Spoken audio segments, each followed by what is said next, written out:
Hey now, we are getting over, and I am the Silver King, Adam Silverstein, here to lead you through these hard times.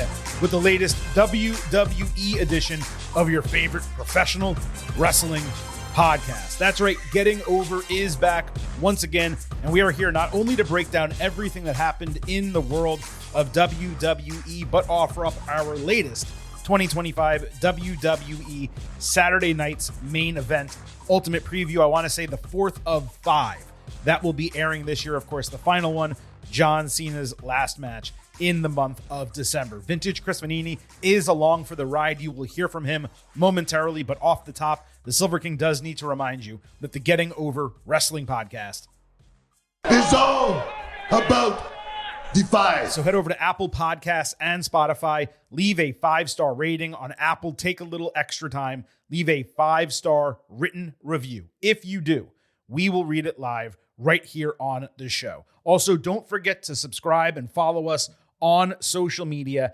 at Getting Overcast. On YouTube, you get full-length audio episodes and full-length video interviews, the latest of which was posted Tuesday morning with none other than Natty Neidhart, Natalia in WWE. The Silver King and Natty sat down for 20 minutes, discussed a variety of topics ahead of the release of her new book. That entire interview will be available in audio form on Thursday's show, but we wanted it live on YouTube first, so that way all of you could watch it before the book ultimately gets released on Wednesday. So again, hit us up on YouTube at Getting Overcast, and on Twitter and Blue Sky, the same destination. You get episode drops, news, analysis, highlights. You can send in questions and comments for the show across the board on social media at Getting Overcast. Vintage, welcome to the show. Both you and I are in the midst of a crazy week. This is the third straight 3-episode week here at Getting Over.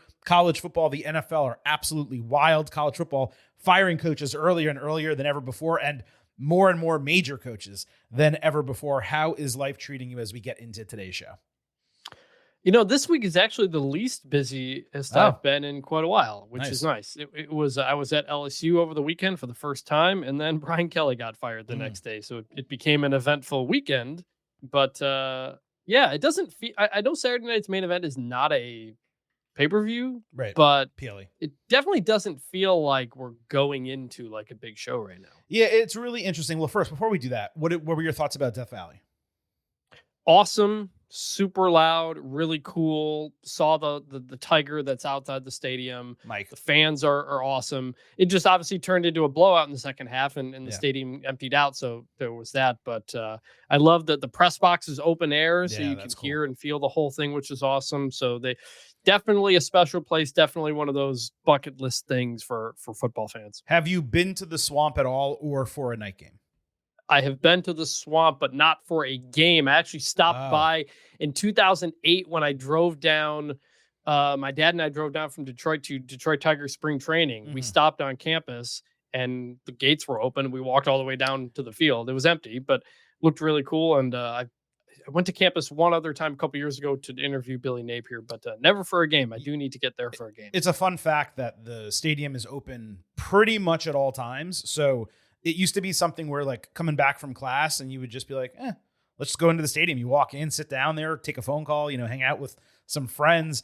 You can't get on the field, obviously. That's not allowed, but people do it, but you're not supposed to.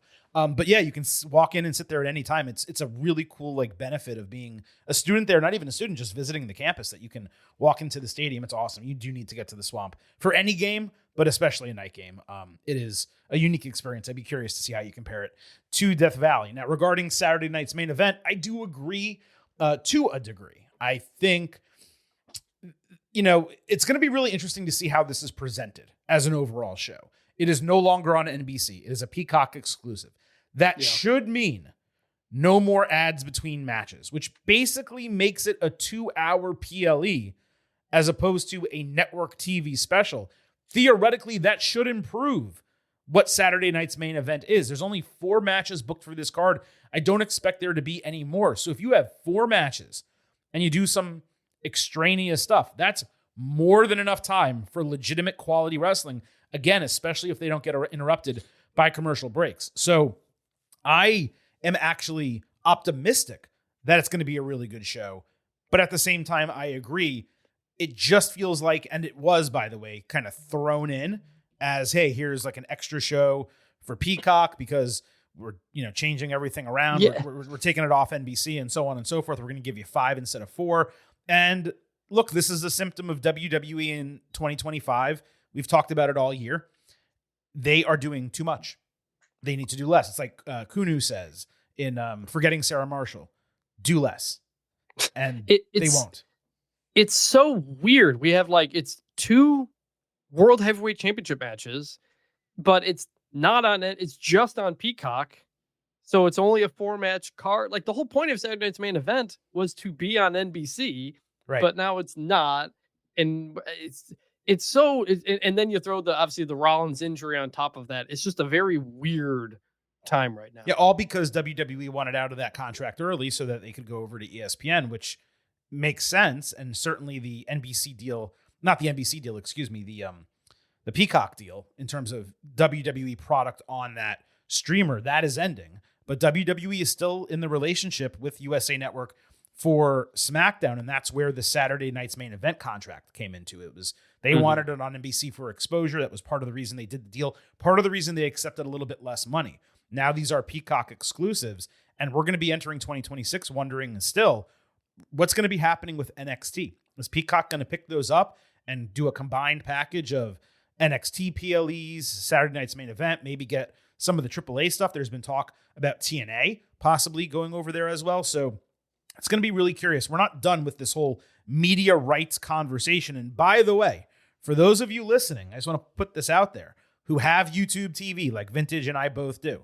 And you see right now these ads from both the YouTube TV side and the ESPN side arguing over rights fees and how they haven't come up with a good new deal. That's actually really positive for you, okay? Because they always work out deals, number one.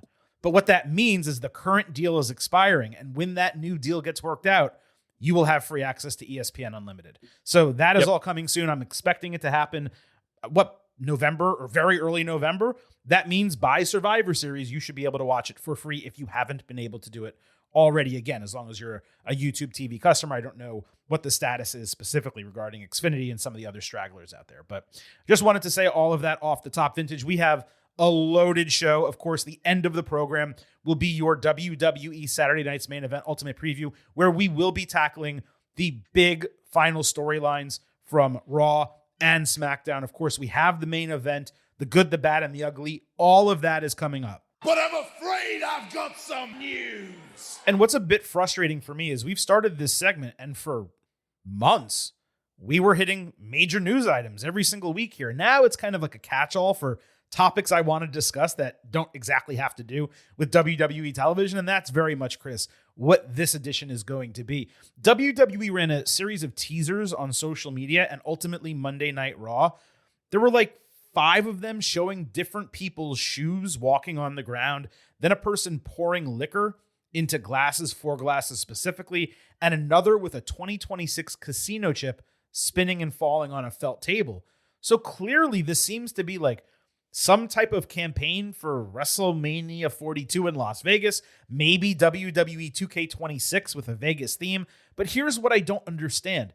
If you're doing all of these teases leading into Raw, why aren't you doing the reveal on Raw? Now, if this is for WrestleMania, why are you bothering to do a teaser style campaign at all when this is an event we already know is scheduled and happening?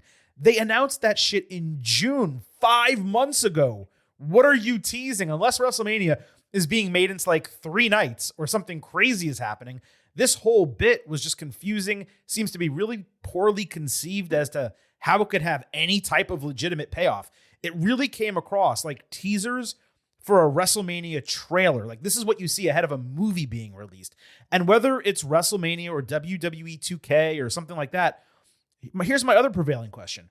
Why did all of these feature men? Why not have a pair of high heels or boots or something? Look, advertising is advertising. I'm not bothered by the fact that they're advertising. I just don't really see the point out of any of this. And I don't know how it can deliver something that, again, is a legitimate payoff and makes it feel worthwhile. See, I completely disagree. I Okay. have no idea what it is, and I like that I have no idea what it is. What could it Like, be though? I, It's a casino I chip that don't says know. 2026 That's on the. it. You know what? You know what it might be. It might be the return of Lucky Corbin. You think about that? I don't know. Like I'm intrigued because I'm intrigued because I don't know. Like with the Wyatt Six stuff, it became very quick. Like, all right, like we know. But aren't what you, that is. if it's just a promotion for something, aren't you going to be like, oh, Yeah, that was a if it waste of is, time? if it is, I'll be mad. But I'm not gonna assume maybe it's somebody debuting. But at it's not. It's WrestleMania. five different. I mean, it's 5 different pairs of shoes and You- 4 glasses we of don't- liquor and a casino chip. I mean, You don't know what it I is, don't. and you seem I don't kind know of what it is. upset that you don't know what it is. So you're assuming it's something that you're then upset about. I'm interested, and when we find out, I'll then have a judgment. But until then, the fact that I don't know and that people didn't know and that it didn't immediately, all right, on Reddit they realized it's blah blah blah because of this, and it got. Oh, that was a spoiled for me. joke. Yeah, that was a joke. Yeah. I'm glad that nobody knows. I'm actually intrigued now because of that. But let me be, and first of all, I take your criticism and I accept it, but let me be very clear. I'm not upset because I don't know. I love not knowing. Am I upset because I'm making assumptions? Yes, I am. I'm assuming something, and I don't see it how it can't be that. And generally, when I make assumptions on this show, we have a deep history here, Chris. I'm not making an ass out of you and me. I'm generally correct. You are too. And we make assumptions because we've been watching wrestling for decades and we generally know what's coming. In this case, you and I also are very in tune to movie trailers and teasers and things like this because you and I are deep into that world. And that's what this screams to me. It screams like, oh, we're just like, but it would make no sense. WrestleMania. It makes no sense to promote WrestleMania when one, they've already promoted WrestleMania, right? That's what I'm saying. And two, they already did Vegas. Well, you so think what are they promoting? The return of the roast of WrestleMania? I mean, that would be even worse, right? Like, what could this be? I don't know. It could be some gambling themed character for all we know. I don't know. Like, I'm interested. So when we find out, then I'll have a take. All right. But, when we find out and when my assumption is correct, I will give you the floor. That way you can destroy it. Okay. Yeah. That's all. All right. Fine. On a much more positive tip, the WWE in-ring product on Raw and SmackDown, it's improved markedly over the last couple of weeks. Beyond the bouts like getting time and better wrestlers being platformed, matches have been ending with signatures, high impact moves, and old finishers rather than like the standard current finishers that everyone uses. It's still all wrestled at the WWE pace mostly, sure, but there's been a freshness to the actual wrestling across the board that I've appreciated. And yes, it includes the return of Ilya Dragunov and allowing JD McDonough to wrestle a full match on Monday. But the women are going out there. They had that main event on Monday night, ended the show with a bang. I've just been extremely intrigued by what they're doing in terms of the in-ring product. It's not a major shift by any means. They're not going to be going out there and no selling moves and doing a million topes and the whole 9 yards. But I truly hope that this match quality and this booking philosophy where people can win matches without just hitting their finisher and then covering immediately and getting the 1, 2, 3. I hope this continues because it makes the show and each match, by the way, a lot more intriguing than it used to be. Yeah, it feels like they're just giving everybody a bit more time, and maybe most positively, the crowds are reacting to it positively. Yeah, like they are getting into the wrestling and they are intrigued by false finishes and who wins and all this stuff. And it comes after, we're no longer in that stretch where it was like 2 or 3 straight months of the Vision breaks up the main event of Raw.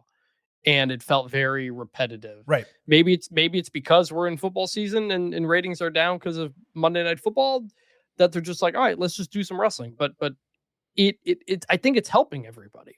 Interestingly, Raw on Netflix is getting far less impacted by Monday Night Football than it did on television. And that could be because we've talked about this before. There's no way to switch between Netflix and ESPN and so on. Also because you can watch it after the fact and they're not only counting that live viewership, they're looking at it from a week. And, whereas when you're looking at Nielsen ratings, you're generally doing live and then inside of like 24 hours. So that is probably the biggest reason. But yeah, Raw's been holding up. I was on Netflix. I want to say it was Thursday night or Friday afternoon this past week. And Raw was number 8 in the United States. That's legitimately crazy. Like when you look at where WWE places on that top 10 for TV shows, what you need to remember is it's competing mostly with series. So let's just make believe Stranger Things, right? Stranger Things has 8 episodes out and it's number 1. That's all counted. So it's total minutes, total hours, whatever they measure, whatever metric they use of Stranger Things. And then when WWE on a Thursday is 8, that means 1 2.5 hour episode of Raw, because it's only for that week, the newest episode, is going up against the entirety of Stranger Things that is released, whether it's that week, whether it's 3 weeks later, whatever the case. That explains better than anything else. I don't care about like whatever the number says, 2.8 million, 2.6 million, 2.3. The numbers they release to the public don't matter. The fact that WWE is in the top spot on Tuesday and then remains in like the top 3 through Wednesday and then is in the top 5, 6, 7, 8 through Friday, it tells you the staying power of WWE and why it was so important for Netflix to add to its roster. So I just wanted to kind of point that out to everyone. It's been a real shocker to me that it's actually maintaining its spot in the top 10 better now, because I think people who are watching Netflix who maybe weren't watching WWE Weekly or whatever, they're tuning in, they're checking it out. And I just find that to be super, super curious. I'd love to talk to someone from Netflix about that, and maybe a little sooner than later. My only thing is we never fully know numbers on these things when they're internally reported. Is it really number 8 or whatever? You kind of just have to take Netflix's word for it. But everybody seems pleased with it. So yeah, I don't really put much stock in like the viewership numbers. I don't think they're artificially putting shows in the top 10. I think it's literally these are the most popular things. Now, that's giving them a lot of credit, right? And I don't know that corporations, especially in 2025, deserve the credit, but algorithmically, it seems to be legitimate. And, congratulations to them if that is what is indeed happening. Congratulations to me. SmackDown this week, Chris, was still better than what we've gotten the prior few months, but I did find it nevertheless to be a significant step down from the last 3 weeks. The show lacked, the audience lacked. This WWE deal with the Big 12 to run Friday shows in college towns was idiotic. It is not working. They are not selling those like they should be. And the men's main event scene on both shows, SmackDown and Raw, it's leaving a lot to be desired. That's my lone criticism for Raw, because it was actually the opposite of SmackDown. The crowd was exceptional, sold out in Anaheim. The women's singles and tag team divisions progressed nicely, even without Io Sky, Rhea Ripley, and Becky Lynch. The 3 biggest women's stars in the entire company missed the show, and the women's division still carried the episode. But the men's main event on both, it badly needs to be injected with life. They're just jogging in place. And yeah, there have been obstacles, but as we'll outline throughout this show, Chris, they're really not too hard to overcome. It just seems like they're having a problem with it. No, it's a lack of star power that they've really had an issue with on SmackDown for a while, especially when Roman's not there. The Raw roster is just deeper, and ultimately the main event storyline is not interesting to me. The Drew Cody stuff, we talked about it last week. It's neither main event picture is great right now, as we talked about last week, because the Seth Rollins injury for 1 and whatever they're doing with McIntyre for 2, that's where it all starts. You need a story to go on throughout. Raw continues to more consistently have a story throughout the show. Even if it's not the best story, it's still a story. And SmackDown always feels a bit more chopped up.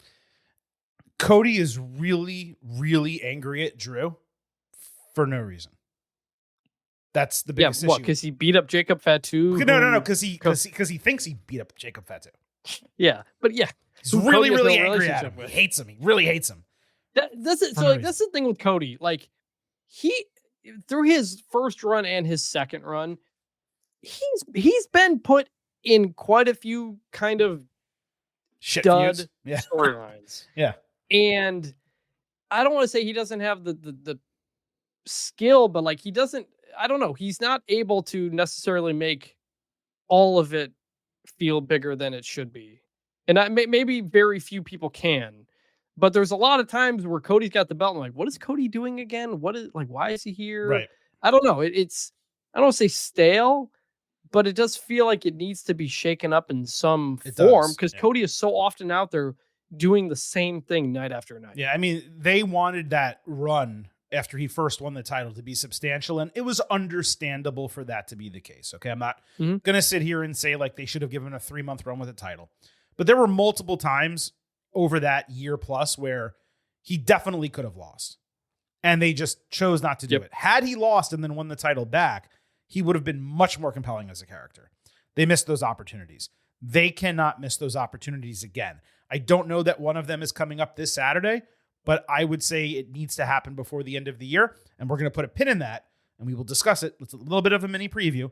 We will talk about when we cover Saturday night's main event at the end of the show. But before we get to that and the rest of the program, Silver King does need to remind you that here at Getting Over, I happen to love the number 5. and I hope you do as well, because for $5 a month, $50 for the entire year, you can become an official Getting Overhead. Just visit buymeacoffee.com/gettingover, sign up. You'll get bonus audio, the fastest 5 minutes in professional wrestling, instant 5-minute reactions to every single major show, along with exclusive news analysis posts every week. It's $5 a month. It's $50 for the entire year. You're financially supporting the continuation of this show. We're an ad-free program, and we greatly need that support. Again, you can do all of that at buymeacoffee.com/gettingover.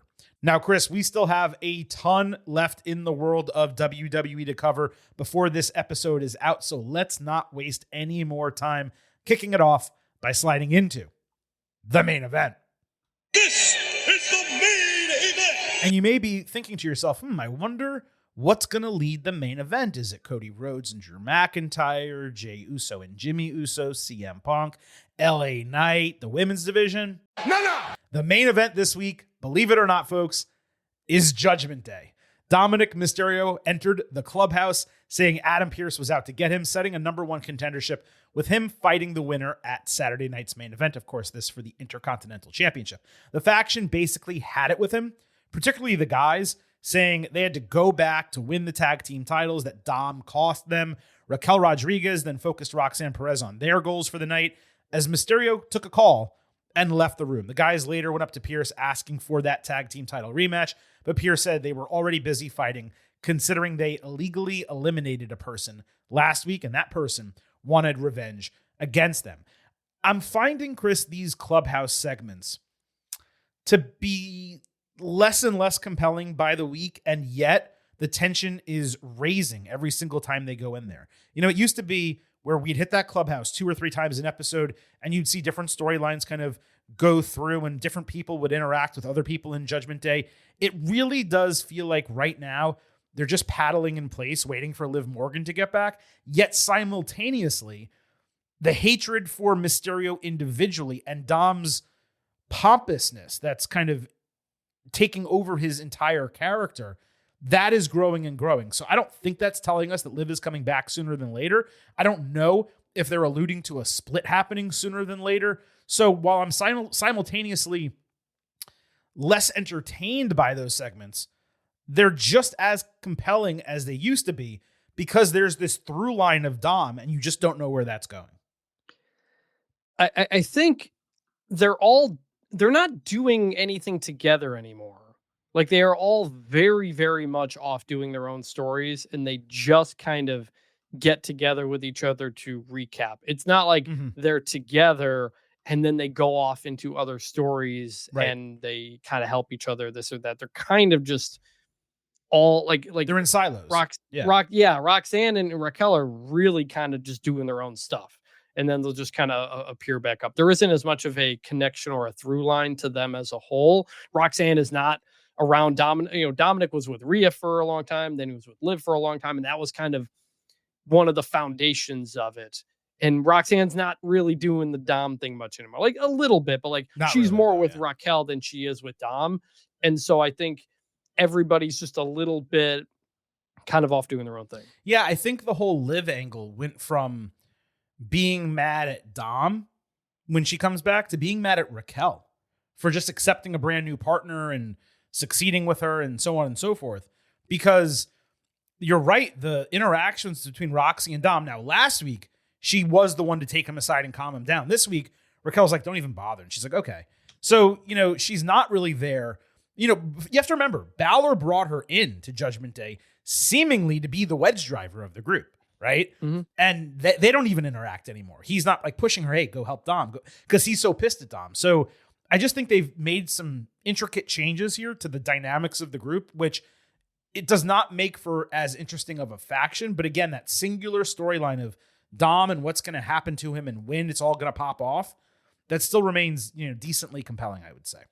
So the person against whom Judgment Day needed to fight, of course, was Sheamus, because they did illegally enter the Battle Royal last week, cost him the opportunity, and he was pissed after that. JD McDonough decided to accept this match on his own volition, showing a lot of guts and gumption, just being willing to jump in front of the cannon for Finn Balor. Sheamus absolutely blasted him early before staring down Balor mid-match. McDonough impressed with a slingshot corkscrew before Balor saved him from 10 beats.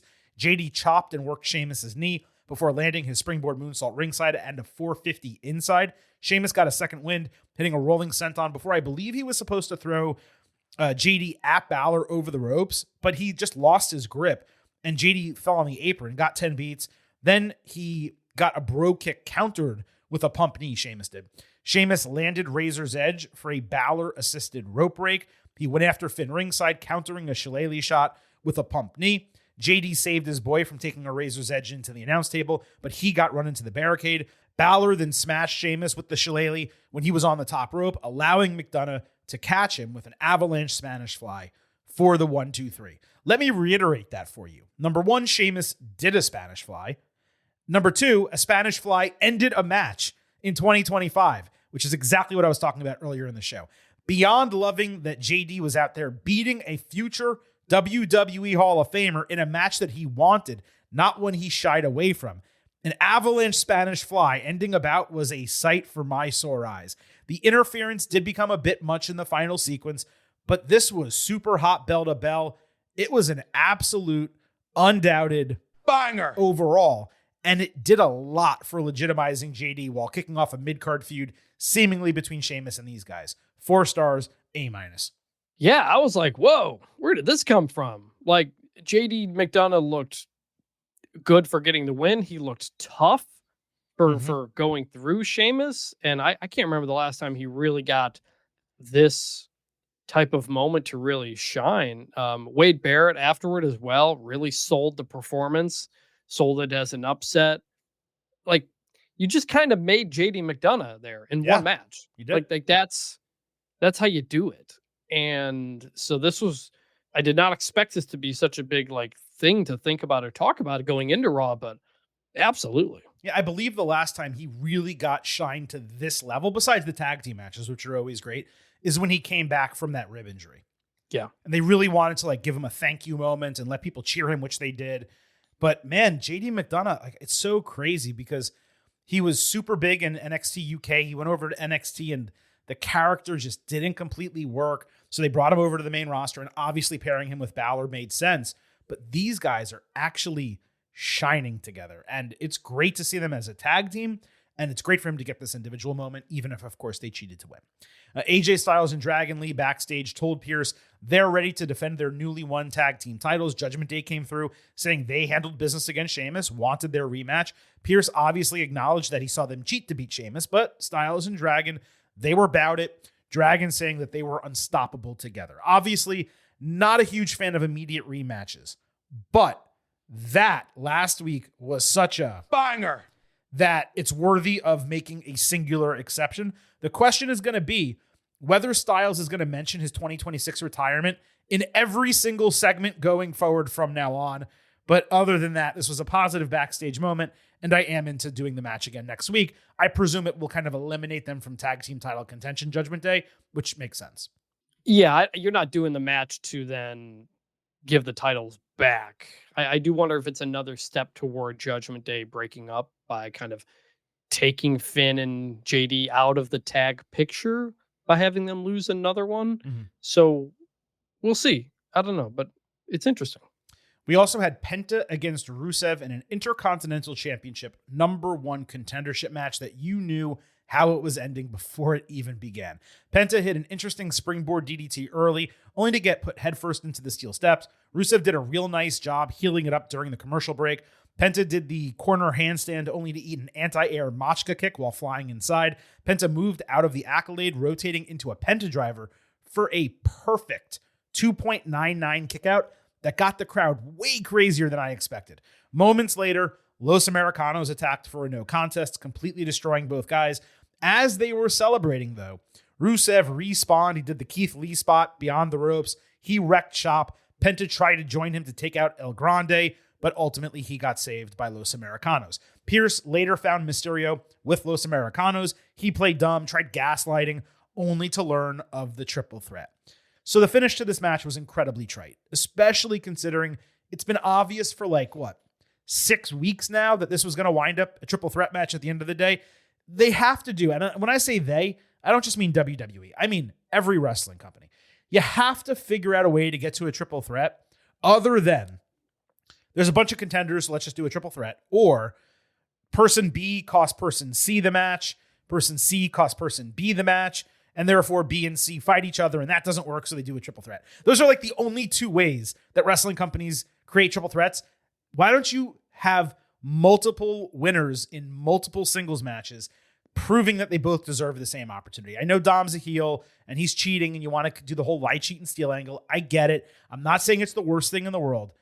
It's just lacking creativity. That's all. But again, it was clear from the get-go this was going to be the case.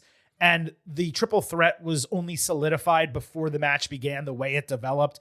Didn't even need Pierce to come through and announce the expected move. Disappointing finish aside, particularly considering this triple threat could have been booked without even doing the match because both of them got screwed and deserved another opportunity.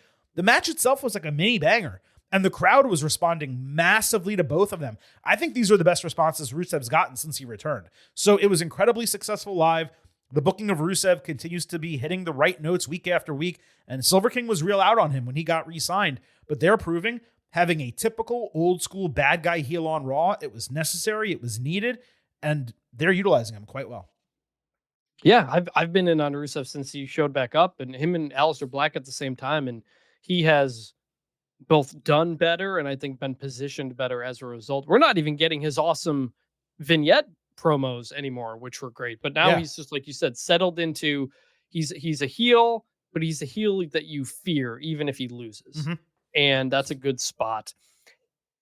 Penta's entrance music, it starts with that guitar note being held, and it's the same one as Becky Lynch's music now. Very similar, yeah.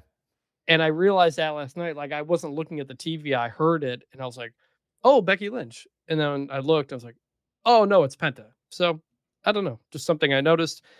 Good, really good. Yeah, really good match.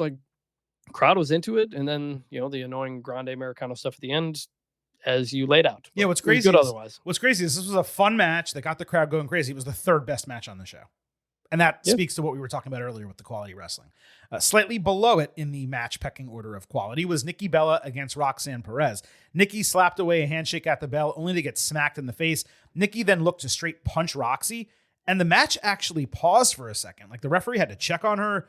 It nearly went off the rails. Rodriguez got involved, allowing Perez to do a seesaw of Bella into the bottom rope, and much later, a double springboard moonsault. Nikki got a hope spot after Roxy gloated, hitting a disaster kick before Perez countered out of Rack Attack 2.0. Bella prevented 619 with a spinebuster before Rodriguez distracted, but the referee caught Perez's feet on the ropes during a roll-up. Roxy ultimately dodged Nikki into the middle turnbuckle, hitting Pop Rocks off the ropes out of the corner for a squeaky clean win over a WWE Hall of Famer. Now, WWE needed Stephanie Vaquer to save, so obviously Raquel briefly attacked after the bell. They went face-to-face, and then Nikki got between them, and Roxy just stood on her own ringside, which was a really odd finish to this segment. The faces later challenged the heels to a tag team match during a commercial break, which why they didn't do it on screen in front of everyone, I couldn't tell you. So look, the last thing Vaquer needs is someone to have her back one-on-one. So I did not love the end to that segment, particularly Nikki standing between them. It's like you have to go through me to get to her. Why? You're a veteran who just came back. Stephanie is literally the champion and one of the most over women in the. She's more over than you are, Nikki. Like Stephanie is the one giving the rub to Nikki, not the other way around here. I just want to kind of make that clear. Although maybe for real casual fans who only tune in for Nikki, maybe they'll start liking Stephanie, so I'll give them a little bit of credit there. I assume the booking is going to be Rodriguez going through Bella first before she gets a shot at Vaquer, regardless. The booking of Roxy over Nikki, not messing around with any bullshit, having Bella do the rightful job when she continues to work pretty damn slow against this generation, against her time away from the ring. I just loved the fact that she went out there and was willing to put her over in that way. You guys probably saw on social media that Roxy posted a video of her as a child coming up to Nikki saying, I want to be a WWE superstar. I want to fight you one day. And Nikki saying, I can't wait to fight you. So I'm sure it meant a lot to Roxy. I'm sure Nikki did this for her, even though it made sense as the creative anyway. The match was the best it could have been, with Perez bringing herself down 2 levels just to make it work. Whatever happened at the beginning might have derailed it against someone with more of an ego, but of course Roxy doesn't really have one.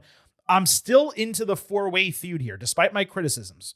Even if Stephanie does not need the platforming from Nikki, I like the idea of them wrestling in a tag team situation, then Vaquer having 2 challengers on the back end. I'm glad Judgment Day is around the main event in the women's division. The visual of Vaquer and Rodriguez did legitimately look like a title match. That was my greatest takeaway. That is how well Raquel has leveled herself up over the last few months, where if you saw that 6 months ago, you'd say, yeah, why is Raquel challenging for the title? But now you look at it and you say, man, that's a pretty big obstacle for Vaquer to overcome. So I ultimately enjoyed this, and most of it was positive. It's just the whole Stephanie and Nikki thing for me. It really feels ham-fisted together. How do we feel about this whole Nikki Bella return run? It feels like most fans are out on it or not interested in it. And, you know, she came back at the Rumble, to come back a couple of times, but she doesn't get big pops. And let me put it like this. I think there are some legends and superstars who are out of WWE. When they come back to regain their spotlight. So CM Punk is a great example. AJ Lee to a degree. She's not coming in and winning the world title, but I do think there's still a great chance that she takes the Intercontinental title off of Becky Lynch, right? But then there's others, and this has happened many times over the years, where they come back, and I don't want to say it this way because I don't want to be disrespectful when I say it, but they come back for employment. They come back to make money and to give WWE a name to put on television. And let's not forget what immediately preceded Nikki returning to WWE this way. She was on the outs with this company for a significant period of time. She came back for the Netflix return, and that was just them making good with each other. Cool. But she wasn't coming back to the ring for real until after her divorce. And if I had to look at it, I think it was Nikki saying, hey, I want to come back to work. And Paul Levesque saying, okay, cool. We'll utilize you and we'll pay you.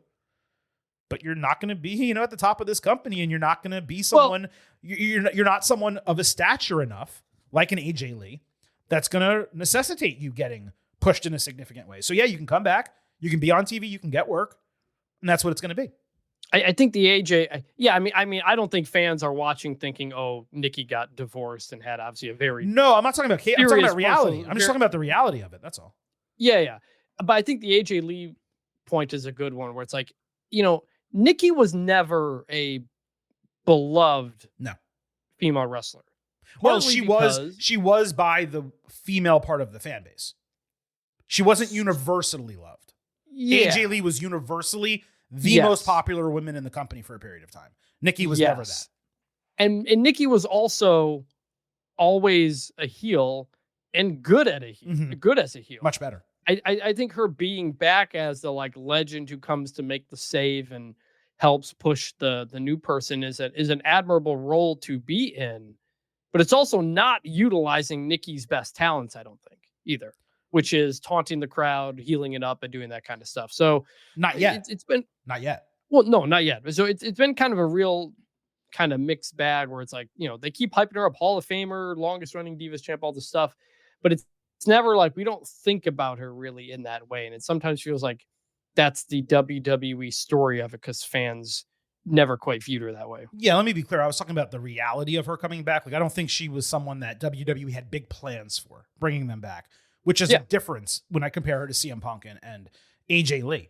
But I do believe that part of it is the fact that her fan base was young women at the time that have now grown older, and they can get Nikki on her podcast and whatever other thing she does. They don't need to watch WWE in order to get their fill of Nikki Bella.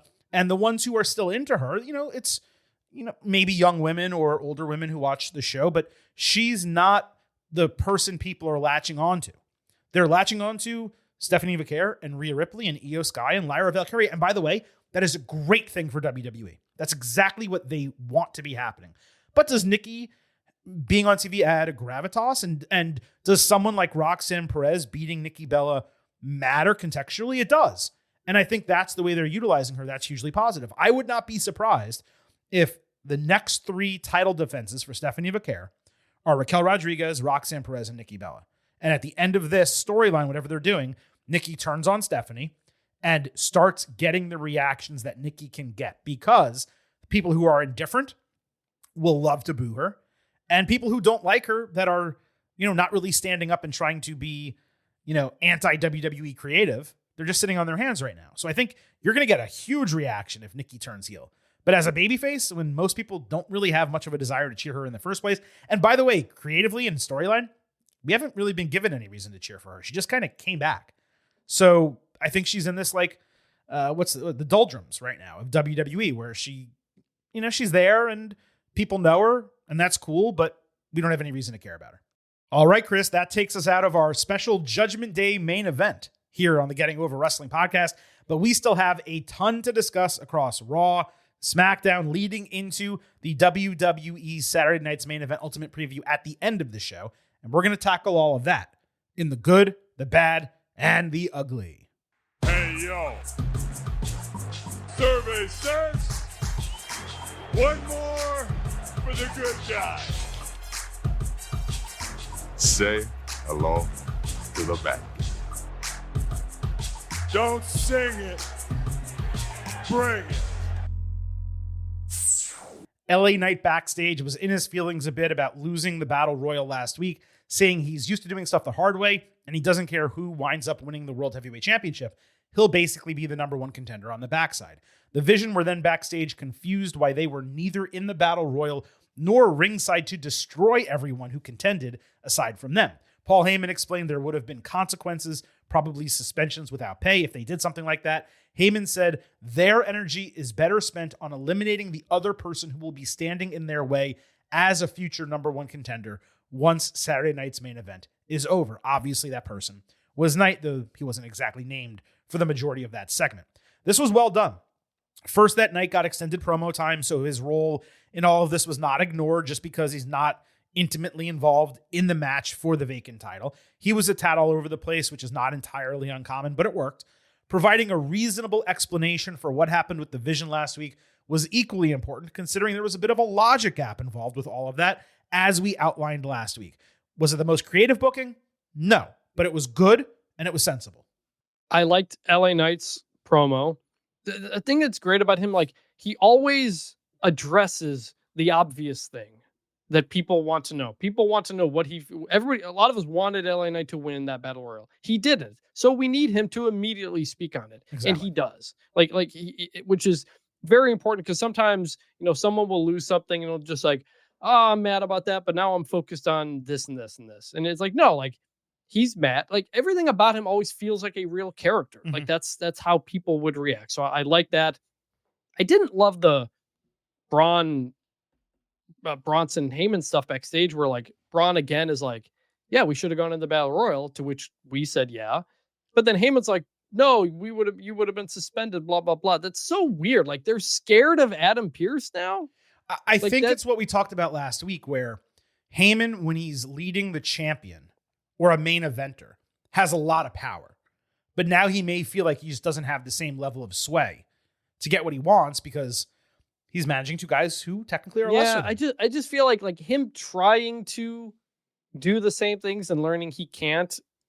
and Yes, them that'd be getting better. mad at him That'd be much better. would be interesting. Well, because right now he did get the door slammed in his face last week. I mean, yeah, but it makes Braun and Bronson look dumb for being with Heyman right now because he seems ineffective, and maybe that becomes the story. yeah, maybe. But like, yeah, It's more weird to me, not that Heyman's ineffective. It's more strange to me that Breaker is like level-headed and he's understanding of that explanation and like, okay, cool. Now, to be fair, on the back end, he said, you get to fight LA Knight on the show. And Breaker's like, yeah, I get to destroy this dude. So it did make sense at the end, but initially I want to see him, I don't like when he does the dog bullshit when he acts like a dog, but he could have been there like pacing back and forth, ranting at Bronson Reed. Why weren't we involved in this? Why? And then Heyman comes in and he goes, guys, you got to trust me. I'm the Oracle. And then he explains the same thing he did. But I want to see more passion from Breaker, a guy who is off his rocker a little bit and does need to be calmed down and rationalized with, rather than him being rational at the beginning, which is not the guy that we've been taught that he is for the last year on the main roster. You know what I mean? So they got to put that together a little bit better. We had Knight against Breaker, obviously, on the show. Braun came out to the tag team music instead of his own entrance theme, even though it was a singles match. Heyman did their introductions during commercial break.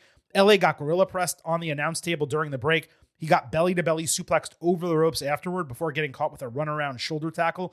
Knight rallied with a jumping neckbreaker, power slam, and jumping elbow drop. Then Breaker was supposed to get pushed onto the ropes, but he fell backwards down to the canvas, really nasty landing. They rallied so Knight could catch him with a box jump superplex for a 2.9. A Bronson Reed distraction failed as Knight dodged Breaker, who speared the ring post inside.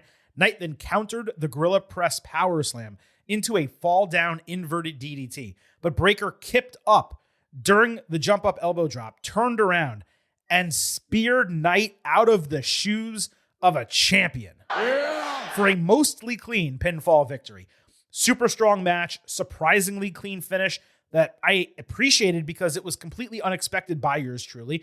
The way they were talking about Knight, it was surprising Vision didn't eviscerate him after the bell. They said their goal was not to just beat him in a match, but it was to completely eliminate the other person vying for the number one contendership.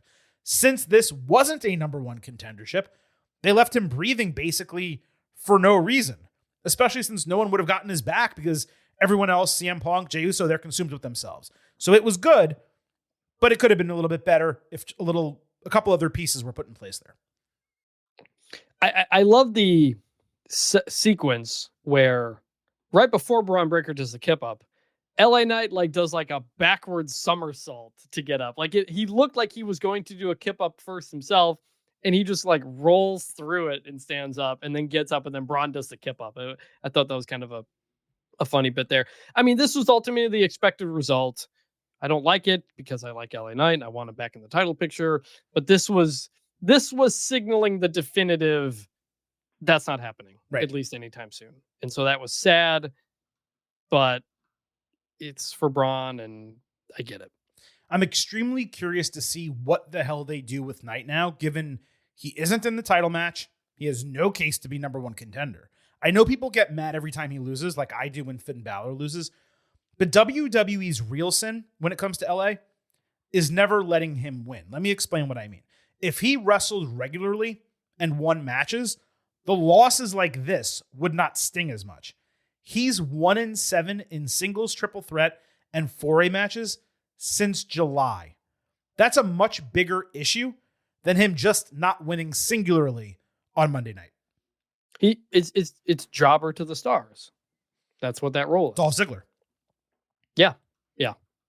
He's the modern Dolph Ziggler, except not anywhere near as good of a wrestler, but a much better character. Well, not a much better character, because Dolph was a great character, but he's a compelling babyface character, whereas Dolph was a good heel character, usually.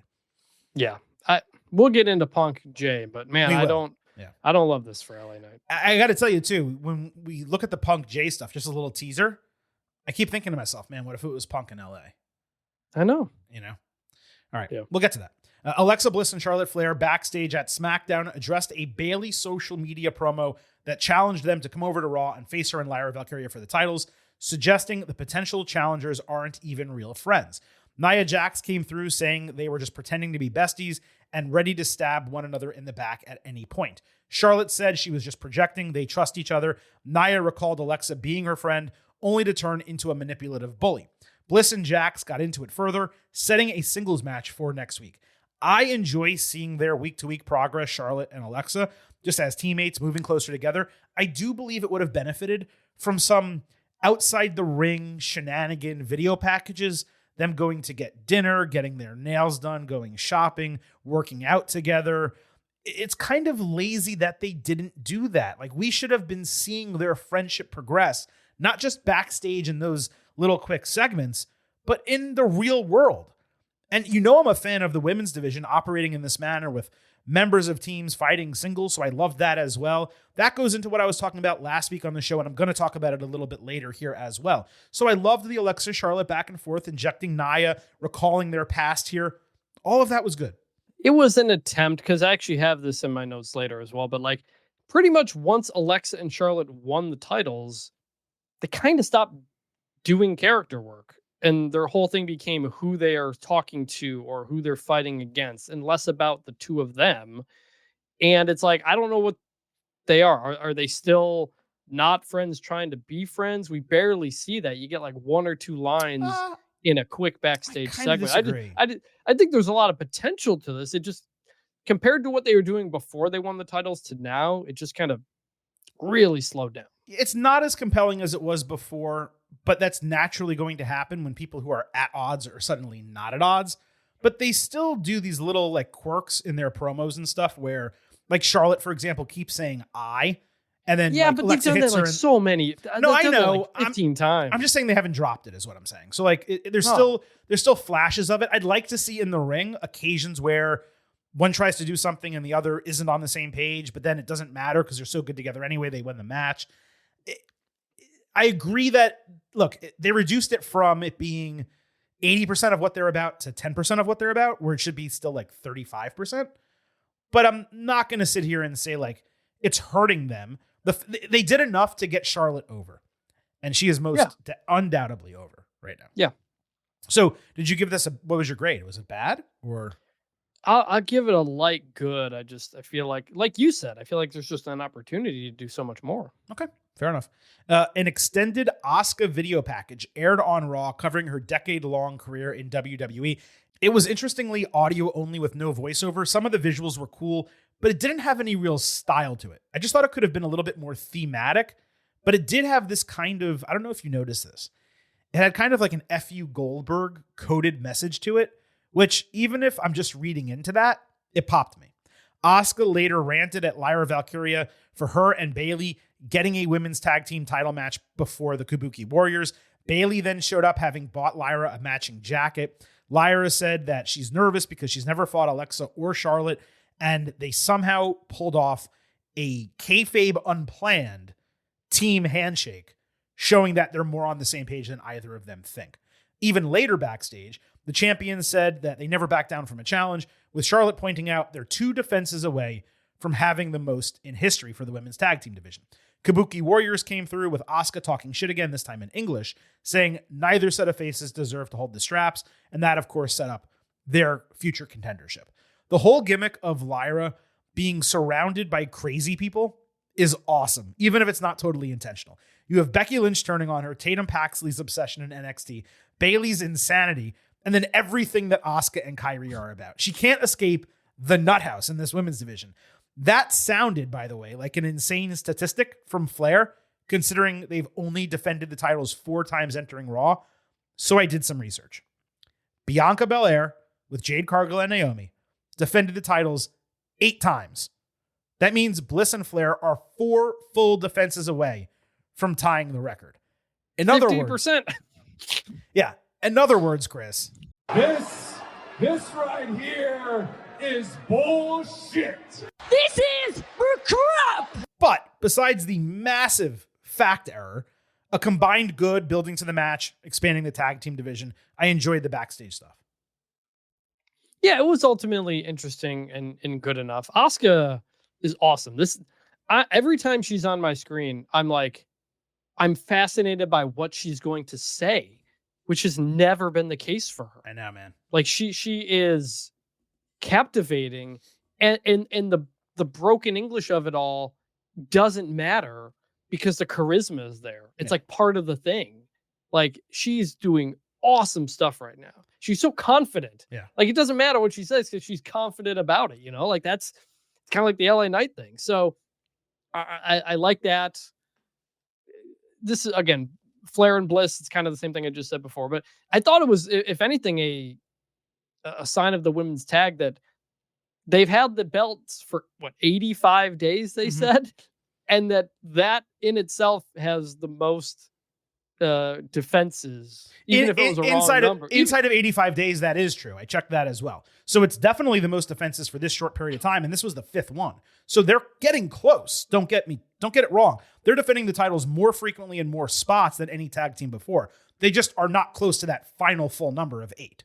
So so that's my thing. I was like, wait, they've only had the titles for 85 days and they have the most defenses. That seems like there haven't been many defenses. Well, yeah, the 2 longest title reigns were the Bianca Belair reign with both Jade and Naomi, and the Kabuki Warriors 2019 into 2020. And they had something like, I want to say 5 or 6 total defenses. So if they were counting that, then they would have been correct. But it's just not, because Bianca literally just did this like within the last 2 years. So just not true. Women's Tag Team Championship, Bliss and Flair defending against Bayley and Valkyria. The challengers entered to Lyra's music, which I thought was really cool. She got a great response. This main event of the show with the crowd hot from the opening bell. Flair got huge cheers on a hot tag despite hitting her terrible cartwheel lariat. She stepped on and over both challengers for a double moonsault.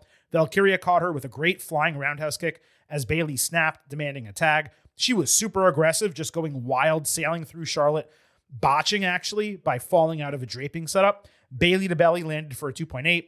Bliss and Valkyria both blind tagged. Lyra broke up a figure 4 attempt with the peripateia, only to get caught running the ropes with the Sister Abigail DDT for a surprise broken fall. Lyra then caught Alexa flying at her clean for Nightwing, but her hair clip literally got caught in Bliss's shirt during a broken fall, to the point Bliss had to remove her shirt. They had to change the camera angle. And then Bayley had to help get this thing out of Lyra's hair underneath the ringside. One of those random wardrobe malfunctions that sometimes shit just happens.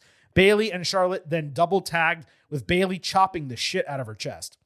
Charlotte flattened her with a boot, locked in figure 8, with Lyra preventing the tap out, and Twisted Bliss breaking up all of it. The champions then hit stereo natural selections, properly called by Joe Tessitore, to retain the championships in an absolutely unexpected barn burner.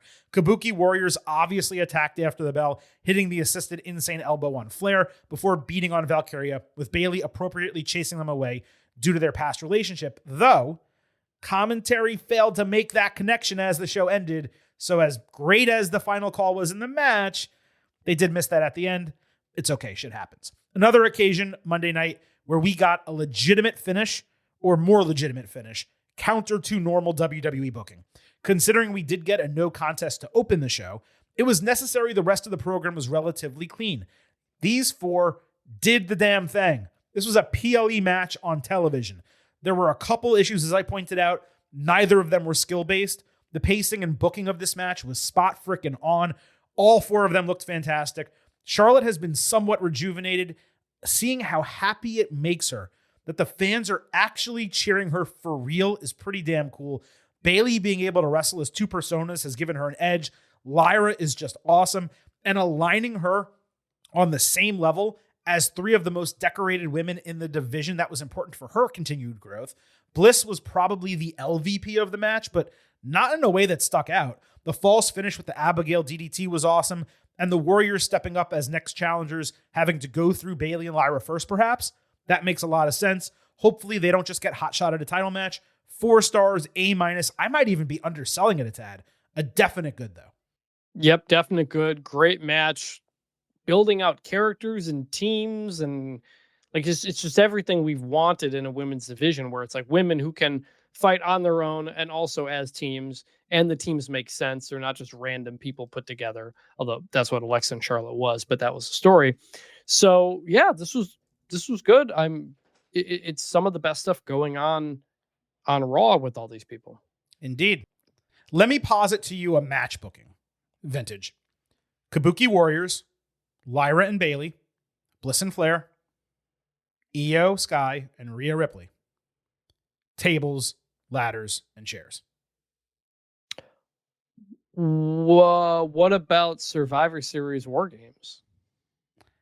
The 6 of the 8 are baby faces. Yeah, that's true. I like it. I like it a lot. I like it. I like it a lot. Now, to wrap up on the women's tag team division, look, I'm not going to sit here and say this thing has been entirely built, but I actually believe this is legitimately closer than it's ever been to being complete. And as I said before, it's exactly how I always envisioned it, with teams of friends being able to operate together and separately at the same time. Right now, you have Bliss and Flair, Lyra and Bailey, Kabuki Warriors, Io Sky and Rhea Ripley, Stephanie Vaquera, Nikki Bella, Judgment Day, I suppose Michin and B-Fab, Julia and Kiana James. You could even force Maxine Dupree and Natalia, even though we haven't seen them together in a long time. That's 7 to 9 teams, depending who you actually want to count. The one area where WWE is still failing here is not giving them tag team names, logos, combined entrances.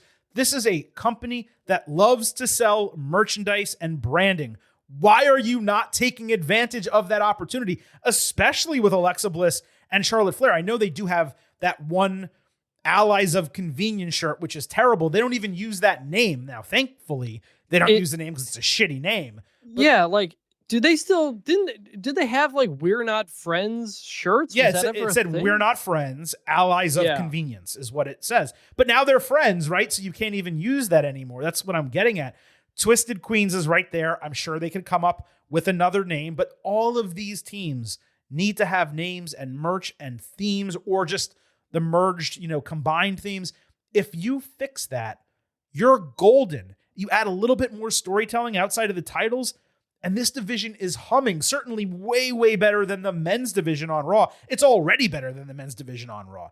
They could actually make something out of this women's tag team division. They're 75% of the way there. They just got to get over that final 25%.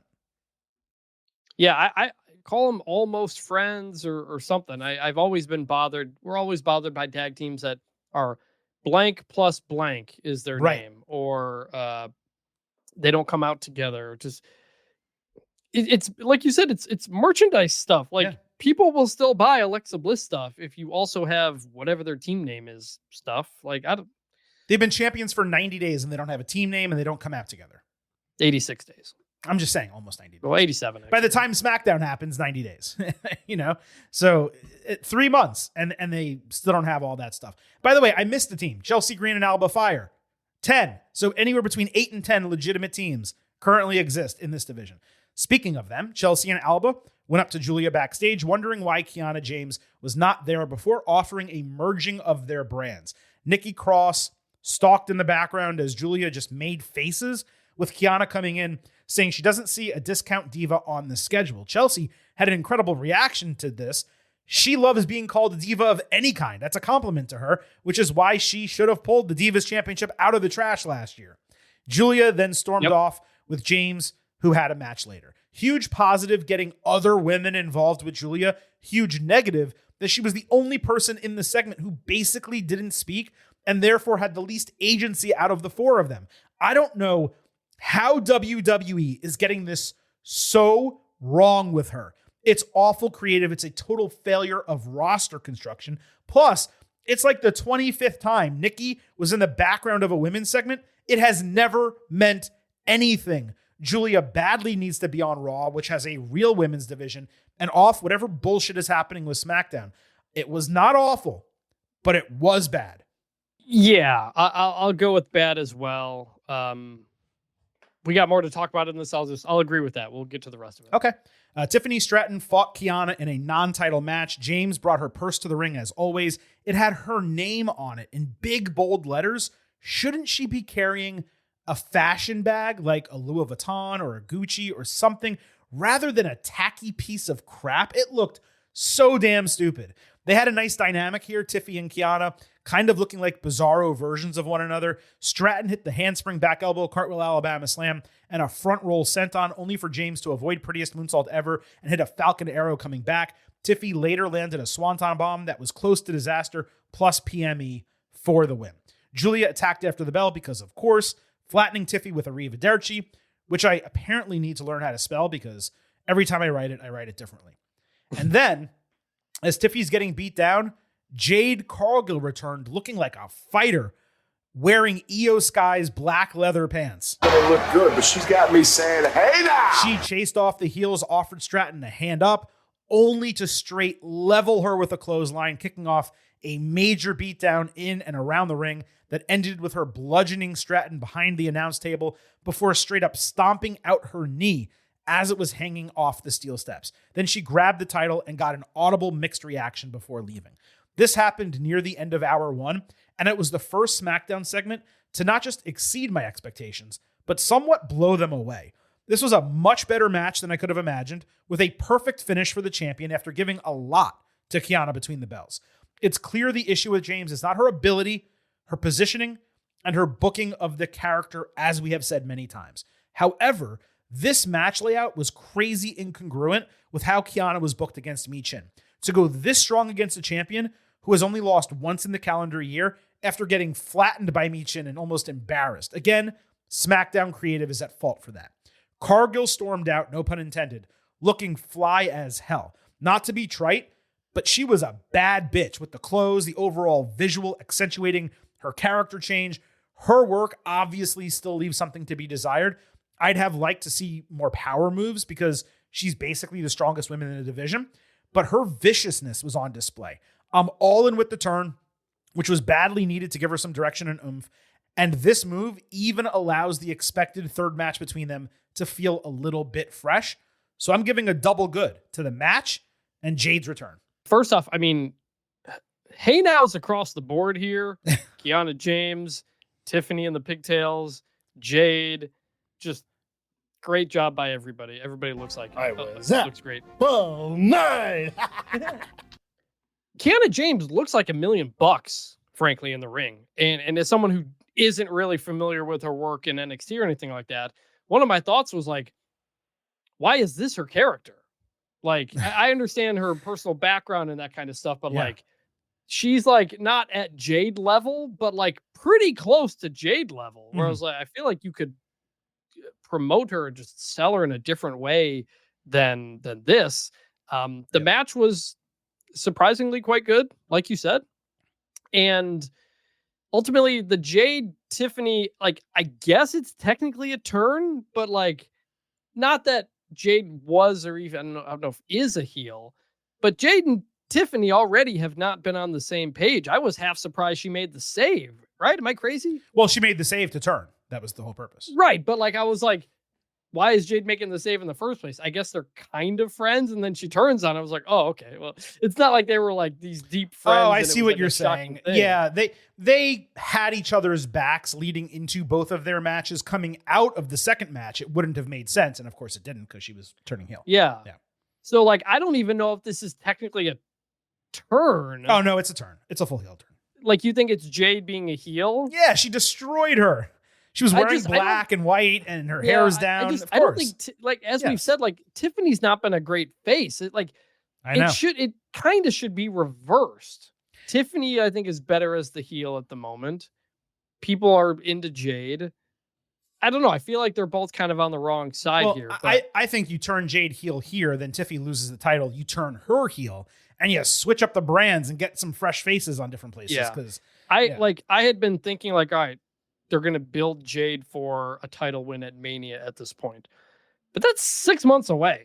Well, let's get to that. Yeah. So Cargill later said that you only face consequences when you make mistakes, and the only mistake she made was being patient when she needs to be powerful. So I'm giving honestly a bonus mini good for a passionate promo that did not conflict with Naomi's prior turn. Like, this was able to happen in a silo and not be related to anything that happened prior. Now, I have a few notes here when it comes to Jade. Okay. Number 1, the scar across her eyebrow looks badass, and it popped me personally because, like I told you last week, it's exactly like mine. I know the feeling, and how much of a pain in the ass it is to heal correctly, but it actually enhances her overall hero persona in a real cool way. Number 2, she cannot revert to punctuating every promo with that bitch, which I believe we can avoid because it's WWE, but fingers crossed. Let's hope she's not doing that. Number 3, she absolutely must win the title clean in her third meeting with Stratton. She needs to cement herself as a real player, and she actually does deserve it to a degree. And Stratton has got to develop away from the title, which has been weighing her down for months. And number 4, I can see this leading to the Bianca Belair return and them fighting at WrestleMania in what I imagine was originally planned as a triple threat with Naomi as champion, whether it was for WrestleMania, whether it was for any of the shows that have taken place recently, or maybe even Survivor Series. I'm sure that was the plan at some point. Rehashing that as Jade with a heel, Bianca as the babyface at WrestleMania, it makes all the sense in the world. So we'll get to, of course, because this match was booked for Saturday night's main event. And we'll get to that prediction and all that later. But top to bottom, that is what I feel right now about Jade now that she's made this turn. Yeah, I think that makes sense. If you think Bianca will be ready to come back, she's been gone for a long time. We still don't know why. It does make sense at this point. Save her for Mania season, make it a big return after maybe you've built up Jade into a pretty big heel. It would make sense. Yeah. Bianca's been out 7 months with a hand injury. You got to imagine that's coming back soon. It was like not even hand. Wasn't like finger? Yeah, finger. She broke her finger. And I guess she shattered it. Must have. Bizarre. Yeah, it's really weird. Now, before we continue here, we have some breaking news coming into the Getting Over newsroom because for some reason on the Pat McAfee show today, WWE finalized this teaser trailer situation that we were talking about at the beginning of the show. So Chris, we're going to watch this together live. All of you are going to listen to it for the first time as we see it and listen to it for the first time. And let's see what this is actually about. Oh, told you. Oh. They say in Vegas, everyone's got to tell. A blink. A breath. A moment that can't be controlled. But the great ones, they use it to their advantage. Just so you understand what we're looking at, this is Triple H walking into a room with Cody Rhodes, Roman Reigns, CM Punk, and Brock Lesnar, all wearing black, playing poker. They own it. They've got them right where they want them. Paul Heyman's also watching in the background.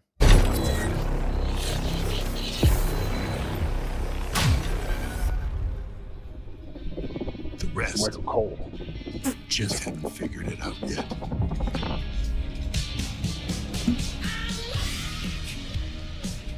WrestleMania Vegas. It's anyone's game. Oh, boy.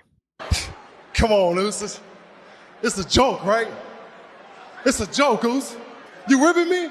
0.0. 0.0, Mr. Blutarski.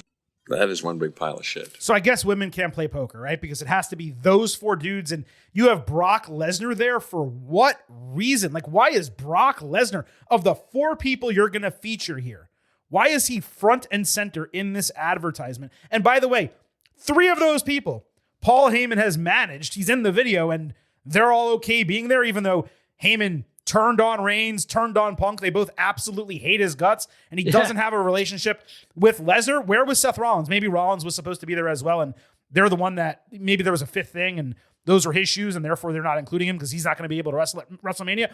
What the hell was this? Take your L, Chris. Terrible.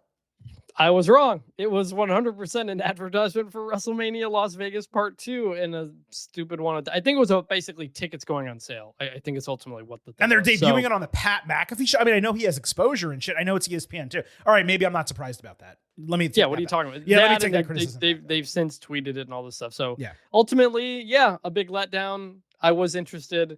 Now I don't like it. I don't care. I was wrong. Market 0. Of course, the one time they actually do an interesting vignette and create some mystery, it's for the dumbest thing. Oh, that was a great matchup, but the ending sucked. Yeah, the actual teasers weren't that bad. They were kind of curious, and then it's them walking into a poker room so they can promote WrestleMania and maybe a ticket on sale, if that's even accurate. Ilya Dragunov earlier Friday said he was keeping the United States Open Challenge going out of respect for Sami Zayn and the U.S. Championship itself. Ilya was walking backstage when he came across Sami, who walked out of the trainer's room and over to Dragunov. They shared a massive amount of respect back and forth.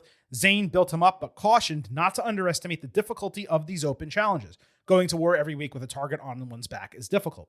Dragunov got a "you deserve it" chant while cutting a passionate promo about overcoming adversity, defending the title with passion. He had a really good line, "Pain shall entertain you." Loved that.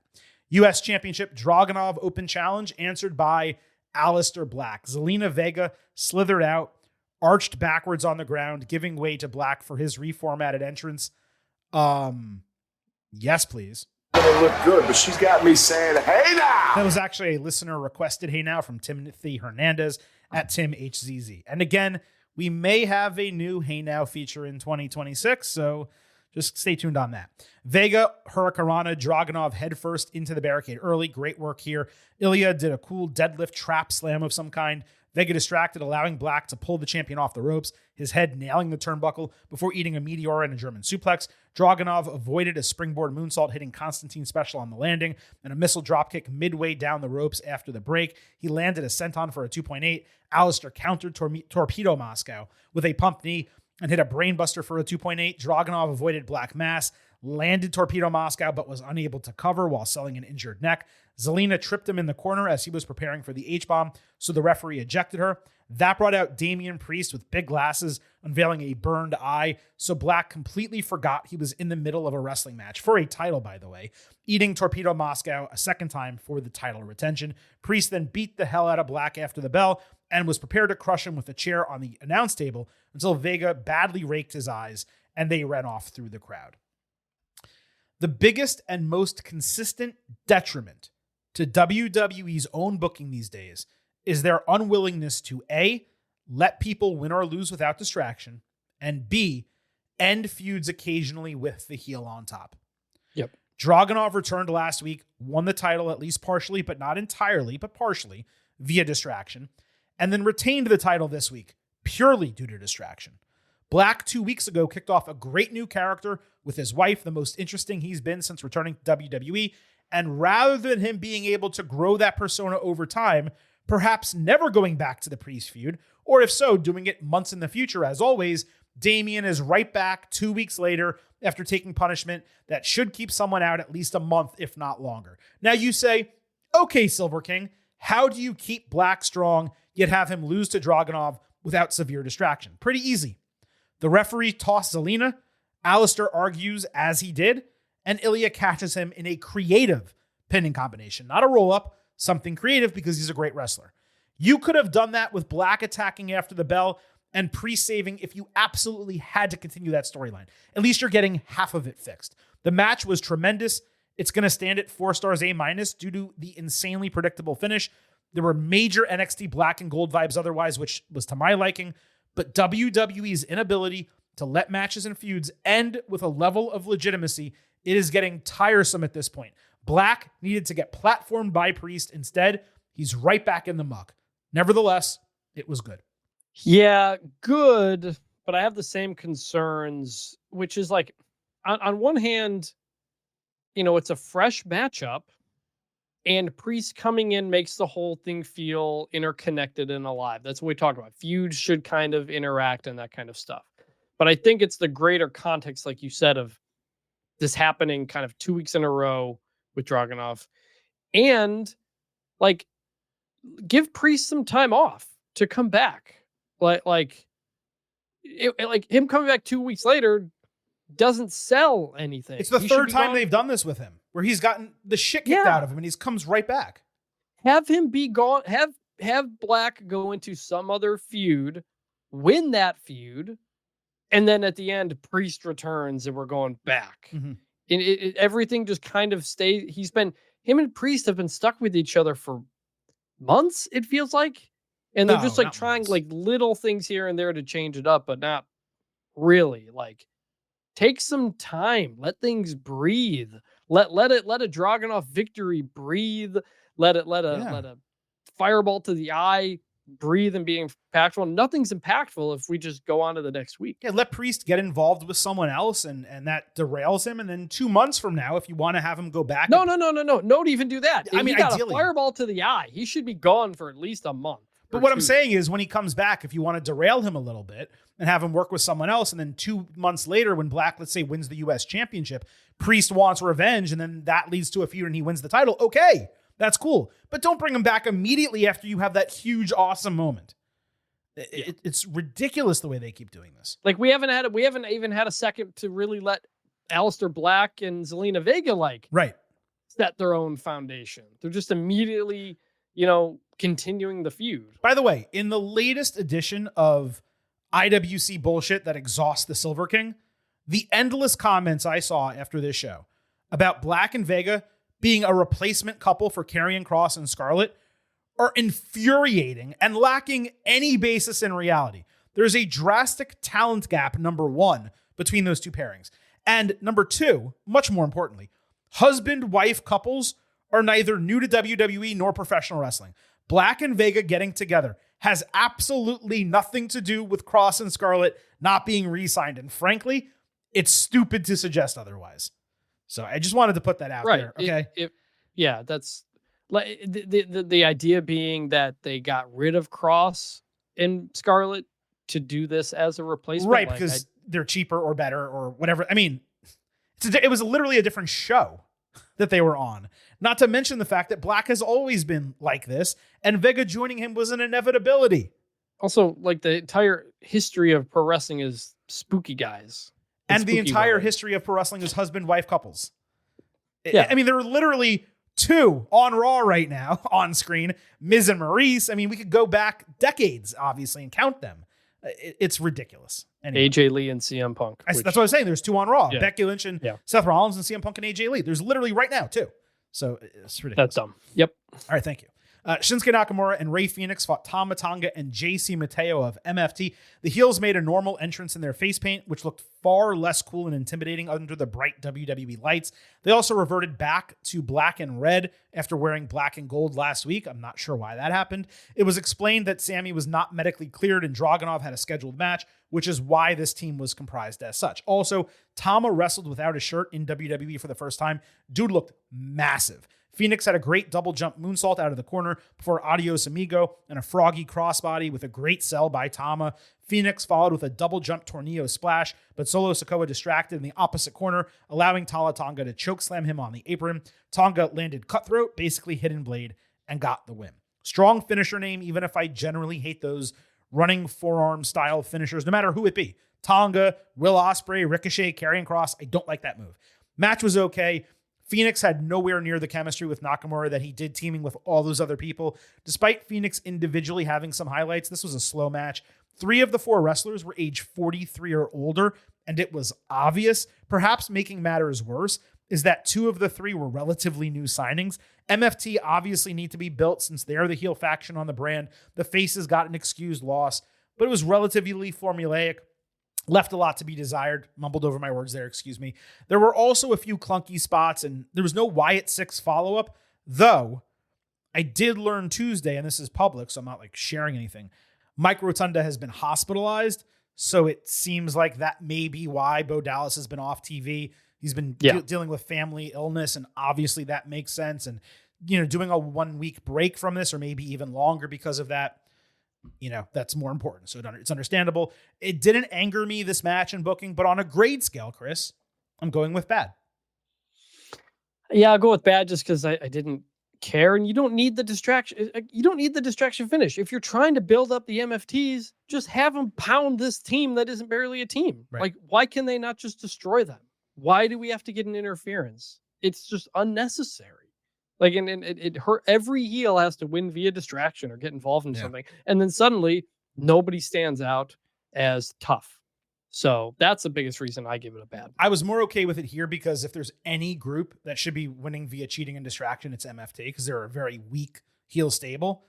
But when you have, when you have so much of that on the show, it's... you know how you don't make them a weak stable? they just win. Yeah. How about that? But then people complain you're burying Phoenix and Nakamura, and Nakamura does not matter at all. I know. He is just there to fill in spots. He's old. He's a legend. He's not there to do anything. Yeah, those important. guys were old too, though. That's what I'm saying. Tama Tonga and Jeff Cobb are old as shit as well. So Ray Phoenix, I don't know. Like you kind of just put him with Penta and do the Lucha Brothers. But Penta's killing it on his own, so like you kind of don't want to do that. It is just kind of weird that they have nothing for Ray Phoenix. I keep mixing up him and Dragon Lee because they're both kind of in the same role of just partner with a baby face and do tag team stuff. that's true. Yeah. And so these are just low card guys right now. Just have the MFTs bulldoze them. Why not? Yeah. MFT. Fraxium confronted Dragunov backstage after the match, both saying they wanted to challenge for the title, but taking different methods toward saying so. Ilya basically said anytime, anywhere. DIY came through talking their sarcastic shit, with Axiom saying, "Hey, Johnny Gargano, I thought you were supposed to fight me in singles." Candice LeRae said that they were a waste of time. Tama then came through, eyed them up and down, and did his weird, yeah thing. What's interesting about this to me is that last week they indicated we were getting Axiom Gargano in a singles match. Then it looked like it was announced as a tag team match for SmackDown, and then it didn't happen at all. So no grade here, obviously. I was just explaining. My main takeaway is that Nathan Frazier badly needs a steamer for his shirts. That shit was wrinkled as hell. It looked like he took it out of a box. I didn't understand what they have a whole backstage area with, makeup and wardrobe, and we can't give the guy a steamer or iron his shirt. Fraxium also needs to be wrestling on TV weekly. It is insane they're not being used up to their capabilities. They were the best tag team in the world for 2 years, and you just have them in backstage segments. Let's get them in the ring. Hopefully this is the start of that. I will say, they were a big beneficiary, I think, of a 3-hour SmackDown. And now absolutely. It's not like I'm looking at SmackDown being like, these people shouldn't be on TV. So you do have to find places to fit everybody, and it can be tough. The whole tag team division was a beneficiary of the 3-hour SmackDown, and it's been cut off massively by the show going back to 2 hours, no question. Pierce backstage put over Maxine Dupree for getting 2 wins over Becky. He asked when she wants one more battle with Bex for the Intercontinental title. Dupree said she wants the match, but doesn't want to waste the opportunity. Instead, she planned to confer with a friend and ensure she is 100% ready to go so she can call her spot and pull off an all-time upset by taking the strap off of Lynch's waist. I was right to give it a bad last week. Don't get me wrong. This was actually quite logical from Maxine's perspective, though, since such opportunities do not grow on trees, and her character probably realized she was lucky to get those wins. At the same time, building up Dupree as the potential title reign for the Intercontinental title after Becky Lynch, a title that has been firmly established through only 2 reigns in its history, that would be the entirely wrong move. So we'll see if that comes to fruition. This gets a light good for the segment that aired on Raw, but I am heavily concerned that they're going to flip the title from Lynch to Dupree. That would be an all-time 0.0. I don't think they will. I think they know there is currently a ceiling to Maxine Dupree, and I think they've actually done a pretty creative job to get to it. I don't see a title change coming, not against Becky Lynch. I get, heel Becky Lynch, kind of her whole thing has always been like to help put people over. Absolutely. I know. Yeah. But like, she also won a lot too as a heel. So I'm going to give this a light good just because it made sense, like you said. But yeah. If Maxine's going to win a title, she should beat like Chelsea Green. That's the way to do it. Like an asshole heel who's really smarmy and doesn't get hurt by losing to someone like Dupree. Not a legitimate GOAT in Becky, who's, again, only the second title holder for this Intercontinental Championship. Carmelo Hayes backstage said he's not going to tear down The Miz on the mic because he legitimately taught him a ton inside and outside of the ring. However, Miz crossed his line putting hands on him 2 weeks ago, so he had to get his licks back last week. Melo said he was letting it slide from this point forward. They're even, and he hears the support of the fans, so he's getting back on track to being him. Kit Wilson interrupted doing his new anti-toxic masculinity shtick, so Melo challenged him for next week. You need someone to beat at the bottom? Might as well be Kit Wilson. Solid promo from Melo. Smart way to try to push him forward toward the face side. Fans are still a little bit mixed. Miz is obviously going to get involved next week. We're going to have to see what their reaction is. but a light good. I thought they put him, they positioned him well. Yeah. I mean, I guess the whole idea is that Mello says, okay, I'm done with Miz. So then when Miz attacks him, it sets up exactly. Okay, Miz is the heel, Miz is the Mello is here. the face, yeah. and we finally do the Mello versus Miz thing that we have really been trudging along to. So this was, this is bottom of the card stuff, and for that, what it was like, that was fine. It was like good. That takes us out of the good, the bad, and the ugly, which means all that's left is our WWE Saturday night's main event ultimate preview. We will go through all 4 matches. We'll tell you what happened on TV if we have not already. Of course, we will give you our picks and predictions and analysis of what we expect to happen going forward. So, Chris, let's start with the 2 matches that we've already covered through the show. The Intercontinental Championship, Dominic Mysterio defending against Penta and Rusev in a triple threat match. I would absolutely love Penta to be IC champion. In fact, it is something that just needs to happen way sooner than later. It already should have happened. Penta should have been the champion who Dominic took the title off. But we are where we are right now. There's going to be at least 1 title change on the show because there's a vacant champion. I think there's probably going to be 2. I don't anticipate there being 3 or even 4. And when you have a triple threat, there's obviously no disqualification. It allows Los Americanos, El Grande Americano, to get involved. So one way or another, Dom steals a win, remains Intercontinental Champion. And I got to tell you, dude, I think there's a legitimate opportunity, legitimate potential that he winds up fighting John Cena for that title, because that is a story beat that they have not covered. The IC title is the one that Cena never held in WWE. He's got a couple matches left. Where is Survivor Series? San Diego. And Dom Cena in Cena's final PLE for the title in San Diego makes all the sense in the world. I was hoping it was going to be Dom against Rey for the Mega Championship, but Dom and Cena for the Intercontinental Championship, that would work as well. So Mysterio walks out still IC champion. And you know what the San Diego area code is, of course. 619. 619. Having Rey kind of even up the cheating against, kind of helping Cena even up the cheating love at that. a match there. Love that. Like, it feels like we've talked ourselves into that being the booking. Yeah. So like my pick's Dom now. I wasn't going to pick him, but that makes too much sense. So like Americano comes down to help Dom cheat against Cena.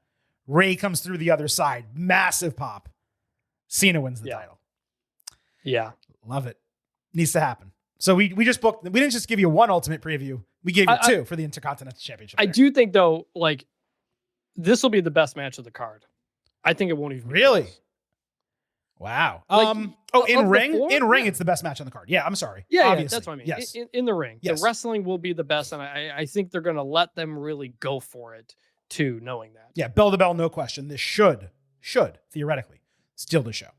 WWE Women's Championship, Tiffany Stratton defending against Jade Cargill. Again, we already broke down everything that happened leading into this match. This is the 3rd time that they're meeting. Obviously, Stratton won the first 2, and you and I were dumbfounded, especially the second time, that Cargill didn't get over. You know, we did just say the IC title match is going to steal the show, but let's not forget the first 2 Tiffy Jade matches were extremely good, like both exceeding expectations. This being the 3rd one, Cargill being a heel, I think it might as well. The one thing I know for sure is you cannot hold this match and walk out of Saturday night's main event without Cargill as the new WWE Women's Champion. You cannot have Stratton beat her 3 times, especially as a newly turned heel. I don't care what happens. Like there's just no booking that I could stomach where Jade does not walk out of here as champion. It's not even saying that I want her to be champion, although I do. I'm just saying from a logical standpoint, and from a creative standpoint, moving this division forward, getting out of this really rough title reign that Tiffy's had where it's been Nia Jax and Jade back and forth, and Tiffy's been miscast as a babyface the entire time. This show, or this match, needs to end with Jade as the new WWE Women's Champion. Agree. Part of me just wonders if there's just like a DQ and we get no finish. in some form, like a Nia Jax involved or whatever. Or Jade snaps and gets herself DQ'd, like uses the table and like Yeah, weapons and stuff. I am not taking that off the table. But if I'm picking between the two, I am also picking Jade. It just feels like a randomly quick time for Tiffy to drop the title. Like you would think, like, I mean, she should have dropped it to Jade before. What was it, SummerSlam and another pay-per-view? Oh, like, dude, I don't even remember what I thought. I think both times we may have picked Jade, and it was like the perfect spot to do it. And we were surprised. Yeah, because Jade won money. What was it? She won Queen of the Ring. Did she? Well, their title match was at one-on-one was at SummerSlam, and it went 7 minutes. And you and I were both like, "Man, that should have been a way longer match." And then they had a match on SmackDown in September, which was even better, and it ended in a double countout. Yeah. So like, who won Queen of the Ring? Was it Jade? Yeah, Jade won Queen of the Ring. So that's how she got the SummerSlam match. Correct. That's what we thought. We thought we were like, all right, they're building her up to the crowning moment at SummerSlam, and they just didn't do it. And now you're going to tell me you're going to do it like 1 week after she returns and do it at a Saturday night's main event?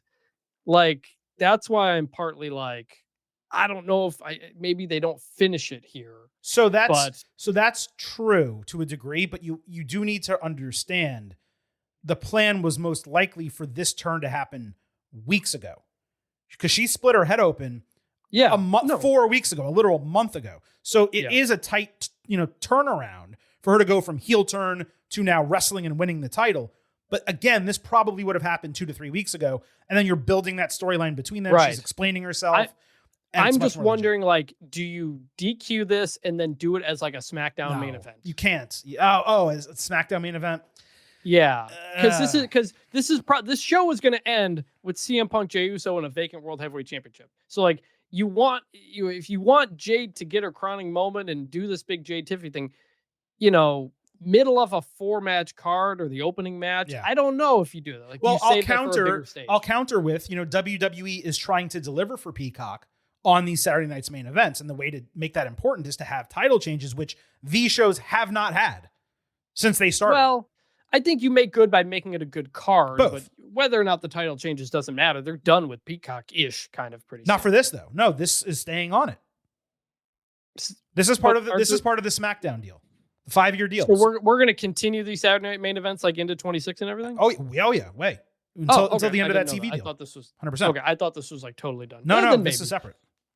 I'm going to pick Jade, but I feel like more likely is perhaps no finish. Yeah, I don't see any legitimately good reason for delaying it. Make Jade champion, free up Tiffy, and start building toward, Survivor Series War Games, whatever you're going to be doing. Yep. This division needs a refresh so bad. And Jade on top as a dominant heel champion, it may not be the best wrestler in that spot, but it's a compelling character and it's something fresh. No question. Let's move to the WWE Championship. Cody Rhodes defending against Drew McIntyre. Cody backstage at SmackDown came across Jimmy Uso for some reason, who thanked him for getting Jacob Fatu's back last week. Jimmy explained he was there to talk to Nick Aldis about all that shit with Jacob. Fair enough. So Cody checked on Jim's relationship with Jay, which was clearly icy coming out of the Battle Royal elimination. Cody then opened the show admitting that while using the WWE title belt last week was out of pocket and uncharacteristic for him, he's not going to apologize for it. Drew appeared from out of a dead zone on the hard cam side, which was not a good look. He jumped on the announce table, saying fans are clearly buying Rhodes' propaganda, calling him Corporate Cody, while it's time for him to finish his own story. McIntyre then got into some convoluted shit with Rhodes again, and Cody got fed up, wanting to fight. Instead, Jimmy attacked Drew out of the crowd because Drew did mention his name during the segment. That led to a pull-apart brawl that extended backstage through the commercial break. Jimmy later told Aldis he wanted revenge for his cousin, but desired a fight, not a match. Aldis agreed, booking the main event as no disqualification. McIntyre here was way better than last week, but Rhodes was like identical. 0 to 60 anger for no reason, no real explanation for using the belt. That fell flat. Despite criticisms, I was understanding last week because of the circumstance of Jacob not being cleared. But 1 week later, with plenty of time to turn it into a compelling storyline, they failed. It just existed. And the follow-up is McIntyre moving to fight a dude who is not even on the brand, likely only on the show because SmackDown's mid-card is so barren, it needed a body. Interestingly, Jimmy is the one who benefited most from this because he had a way to physically express his anger and frustration coming out of Raw. That part was solid. This was just not particularly a compelling story to open the show. I was going to be even more critical, but I remembered they still have a full go home next week, 24 hours out this week, 24 hours out. So there's going to be more Cody Drew build. Hopefully they can save it on the final show before Saturday night's main event. So I think my biggest issue with WWE right now is that the world title picture on both shows just kind of sucks. Yeah. And that, pro wrestling has always been a business that is, the biggest boat raises all the waters, or whatever you want to, however you say that. And it doesn't, business is all about what's being done at the top. And we've given most of everything else on Raw and SmackDown a good. I think they've done a real solid job of building out reasons to care about a lot of mid-card things going on, from women's tag division to all kinds of stuff. Mm-hmm. But it's ultimately this main event stuff that's still leaving a bad taste in my mouth. Like, what the heck was this? Like after the nonsense the week before of Cody defending his title belt, wearing dress clothes because he hates Drew McIntyre because he complains, and maybe beat up Jacob Fatu. Like, there's no connective through line here. And they're really kind of doing two things. Cody's kind of repeating the Kevin Owens feud, just not nearly as good. Right. And Drew is repeating his CM Punk feud, but not as good. And we're just putting both of that together here. And so I'm just frankly just like, it doesn't feel fresh or interesting or new. And in terms of like a pick for this. Well, hold on. We got way more to talk about. We're not even close to that yet. But no, I agree. It doesn't feel fresh or new. And even Jimmy being on the show for Jacob, when did that get established? Am I crazy? Like, did they come together? I don't know. No, I don't.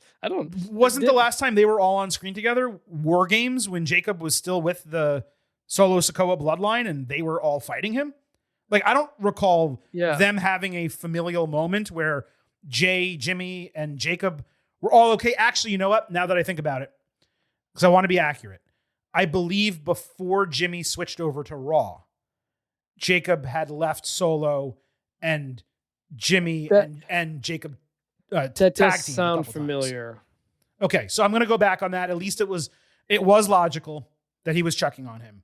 I don't remember it being a close relationship. They teamed up with Sammy against Solo and the MFTs. Okay. So that was at least legit, but he was randomly on the show. Yeah, in the summer. This was in the summer. It was. He was randomly on the show though, and they did kind of force this into being a main event match, like just to make something happen. Again, I liked what it did for Jimmy, and Drew was better. This is lacking teeth.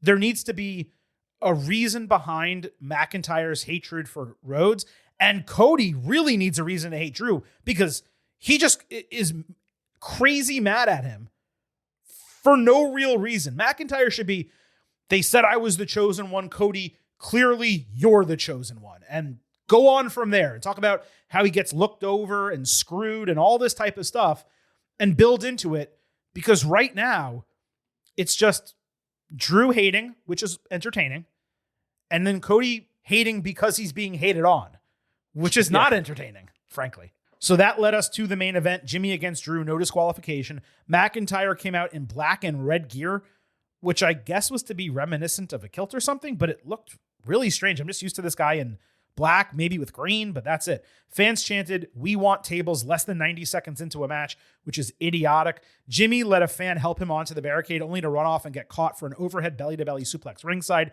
McIntyre wore him out with a chair and sat him in the chair for a Claymore, only for Jimmy to escape with a drop toe hold into the chair with an Uso in the wind chaser. Jimmy responded with chair shots and set up a table, making it the first appropriate usage of the Slim Jim sponsorship. McIntyre hit Future Shock DDT, but Jimmy countered a Claymore attempt with a Samoan drop through the table. Drew avoided Uso's splash by throwing a chair right at Jimmy's head, hitting Claymore immediately to prevail. McIntyre stuck Jimmy's head inside the chair, kind of choked him with it after the bell. That led to an obvious Cody save, with Drew getting thrown into the timekeeper's area. Rhodes then went to help Jimmy, only to eat a Claymore to end the show, with Drew talking shit to him.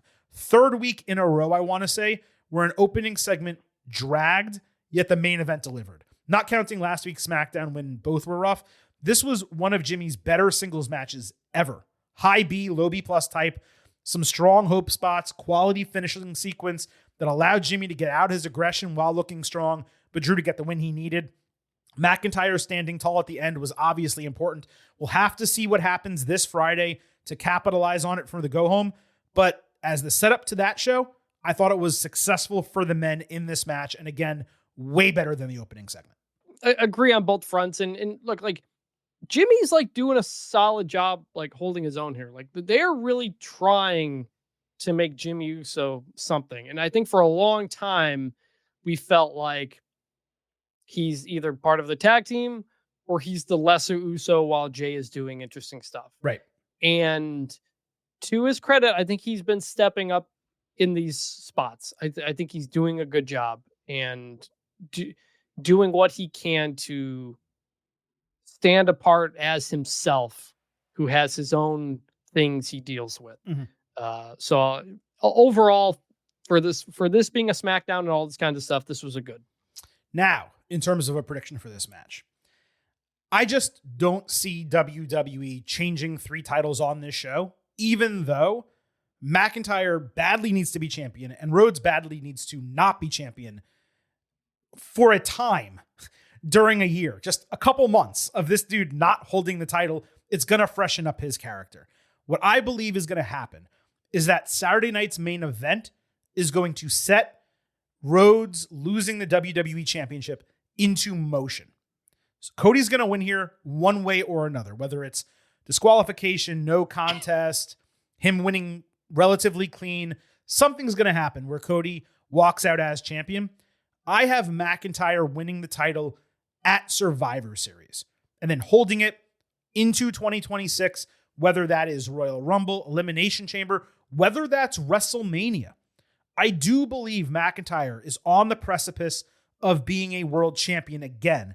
I just do not see it happening on this show. And the final point I'll make is this match absolutely should have a stipulation.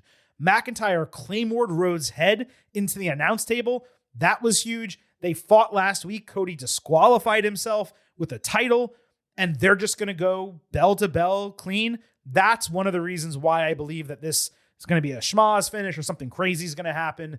And again, this is just going to set into motion a rematch in 1 month's time at Survivor Series. But Cody walks out, still the WWE champion. I don't know how you would have done this, but in hindsight, I would have loved for McIntyre to have made his way into that battle royal, fought Punk, and win the World Heavyweight Championship.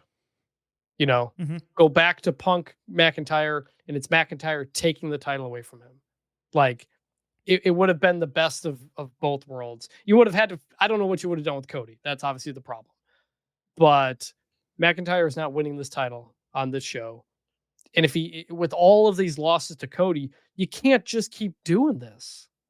Like, do you put, like you said, do you put a no DQ in here? I can't do this again. I can't do Cody and Drew again. It's not working for me. So Cody wins because of course he does. And I don't know about Drew. I do agree that Drew can and should be a world champion. I just don't think it's here in this spot again. It should have been before, but it should have been at WrestlePalooza. And when it wasn't, like, that was it. Instead, we're doing it now for the second time since then, third time. I can't do it again, man. Not at Survivor. Like, we can't keep doing this. I actually love the idea of McIntyre moving over to Raw or being in the Battle Royal, becoming World Heavyweight Champion. They honestly could have put him in front of the Vision as well, and it would have worked because McIntyre hated Rollins too. And it just, and having McIntyre and Paul Heyman would have been super interesting. So there's a lot that they could have done shifting those things around.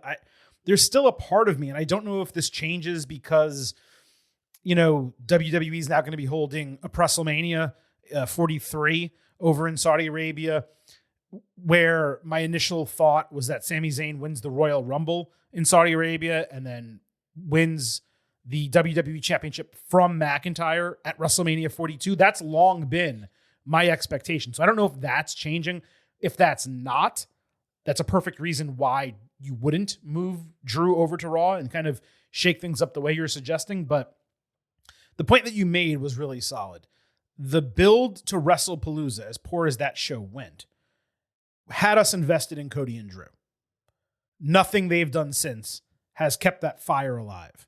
Yeah. So if they are going to run this at Survivor Series, if that is the plan and they change the title there, then whatever happens at Saturday night's main event, even if it's a roll your eyes, Cody wins, LOL, it needs to at least be something that takes this feud to another level where we start to buy into caring about both guys and really caring about Drew.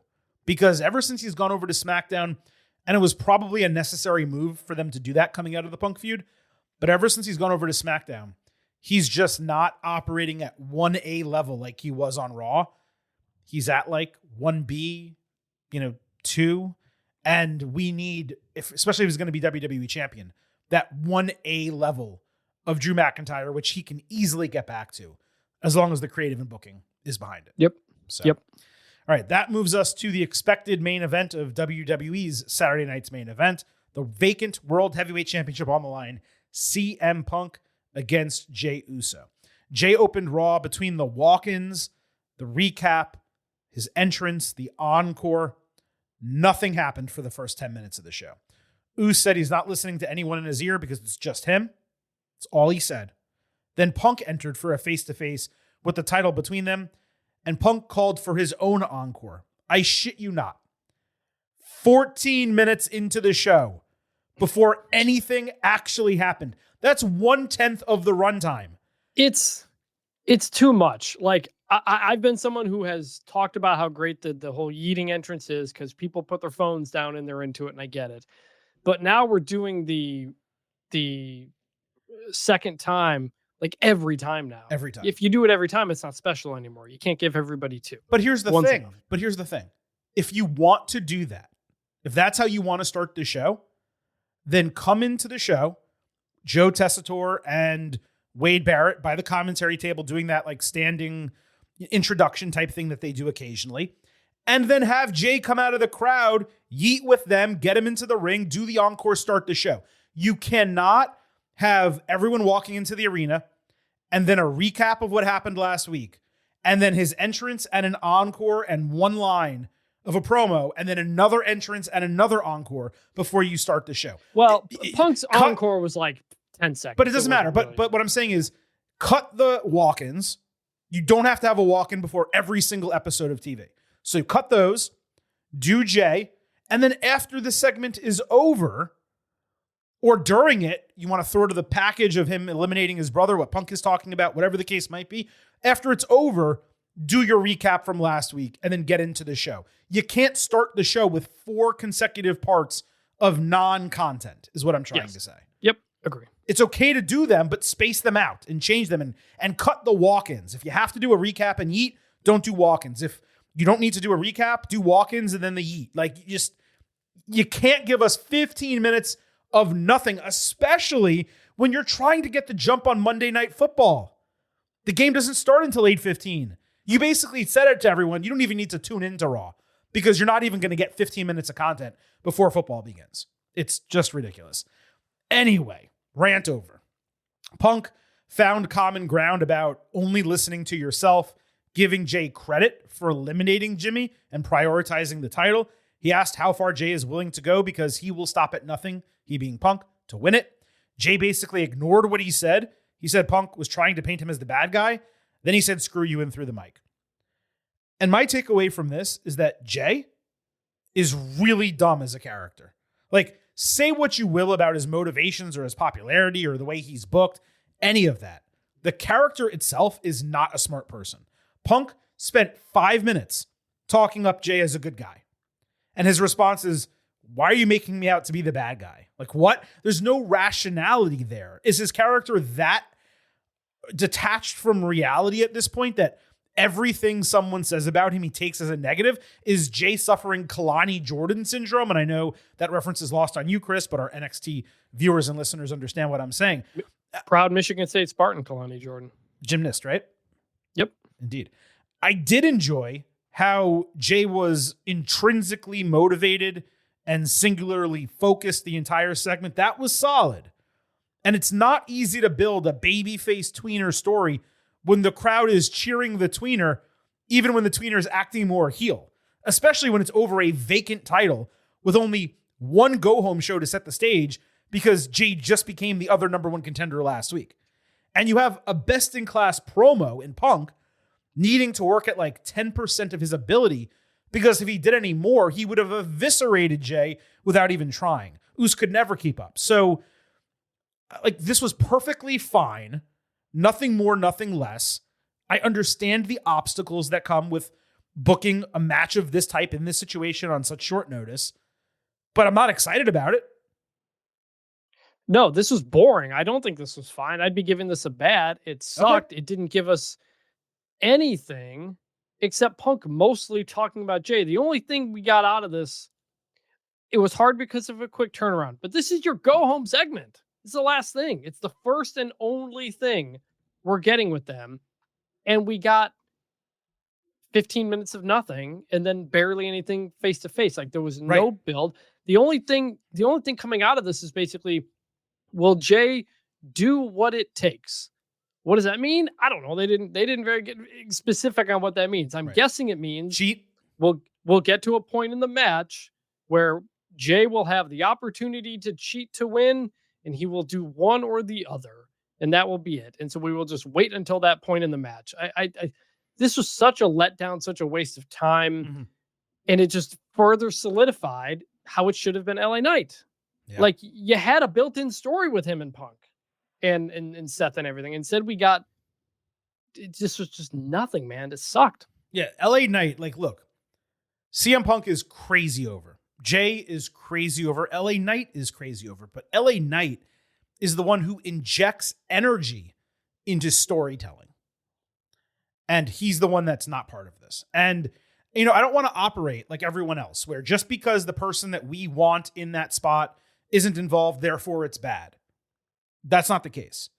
But I do believe that we have made and will continue to make very clear, concise cases that Knight would be better in this spot. And because this is what I said last week, it's a vacant title that is changing hands on a show in a spot where there was not a prior plan to change. I find it very difficult to buy into the fact that this was not the perfect opportunity to strap up Knight, give him a couple months, and then wherever you were going to change the title originally, that's where you make that play. I come out of the segment not like rooting for either of these guys to win, because I don't know what a championship win would mean for either of them. Jay didn't really talk about that. He didn't really talk about having to get back to where he was. Punk kind of talked about having it for a minute, but there's no like, when I'm champion, blah, blah, blah, or this or that. Like, they give us no reason to like root for or have interest in anybody other than, will Jay do what it takes, whatever the heck that means. Right. It was a complete waste. Like, even if you're going to give us Jay in Punk, like, you got to give us more than that. You have to give us more than that. That's the problem. They want Jay to be a tweener. They want Punk to be a pure babyface.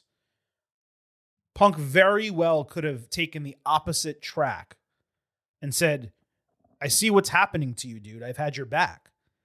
You're turning into your cousin, Roman Reigns, and I've had major issues with him. I don't want to have major issues with you.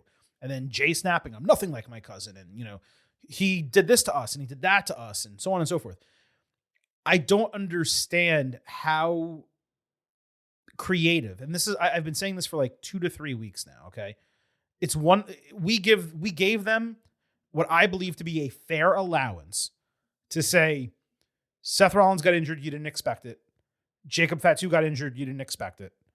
You needed to pivot. You needed to make changes, particularly with Rollins and the World Heavyweight Championship, an extremely difficult change because Jacob at most was going to be a challenger. Maybe he wouldn't have even been a challenger. He would have just had that main event match. So, okay, you guys had to pivot your creative. It wasn't great that first week. Totally understand. But as you move further away from that, you have literally 7 days until the following SmackDown or following Raw. and you have an entire booking team and entire creative department. And if you believe one reporter, you have artificial intelligence helping you out. And you can't come up with something more compelling as a go-home segment than this? Well, so, they had 3 weeks. They had 3 weeks to come up with a replacement story. Yeah. Well, they first had to come up with a replacement challenger, and then story on top of that for sure. Right. But it's just like, even if you weren't going to pick LA Knight, this could have been better. Even if you wanted Punk to be a babyface and Jay to be a tweener, and you wanted it to basically go that way, that could have still been better. That's why I said it was fine, because I'm giving them some level of allowance of like, okay, yeah, plans changed and whatever. And Jay at least showed his character continuing to grow and develop through this storyline has happened unabated. That's positive. They didn't revert him just because there's a title and they need him to be babyface again or whatever the case. They're keeping that going. And it may continue even further through what happens at Saturday night's main event. But like, Punk has no momentum in his sales, and Jay as champion, is that anything we actually want to see again? We were happy for him to get the run that he had, even if we didn't necessarily want it. Going back to that isn't a great option. CM Punk getting his first longer title reign happenstance-wise on Saturday night's main event against Jay, that's not beneficial for him. And it wastes that moment that we were hoping would get created when he does win the title and goes on that run. So what's the benefit of this being the match? That's what I'm saying. I can't find it. I don't know what we're supposed to even want or be looking forward to. I don't know what I don't even know what I want. In terms of the pick, I don't know who to pick. Well, we're not even done breaking this down. We kind of jumped the gun because there was more that happened on Raw. So like, let's just put I don't know what a win does for either of them. That has not been made clear. Right. So this is how Raw wrapped up with this. And this was even more disappointing when you think about that these were the only two things that we got on the show. So we got that opening segment.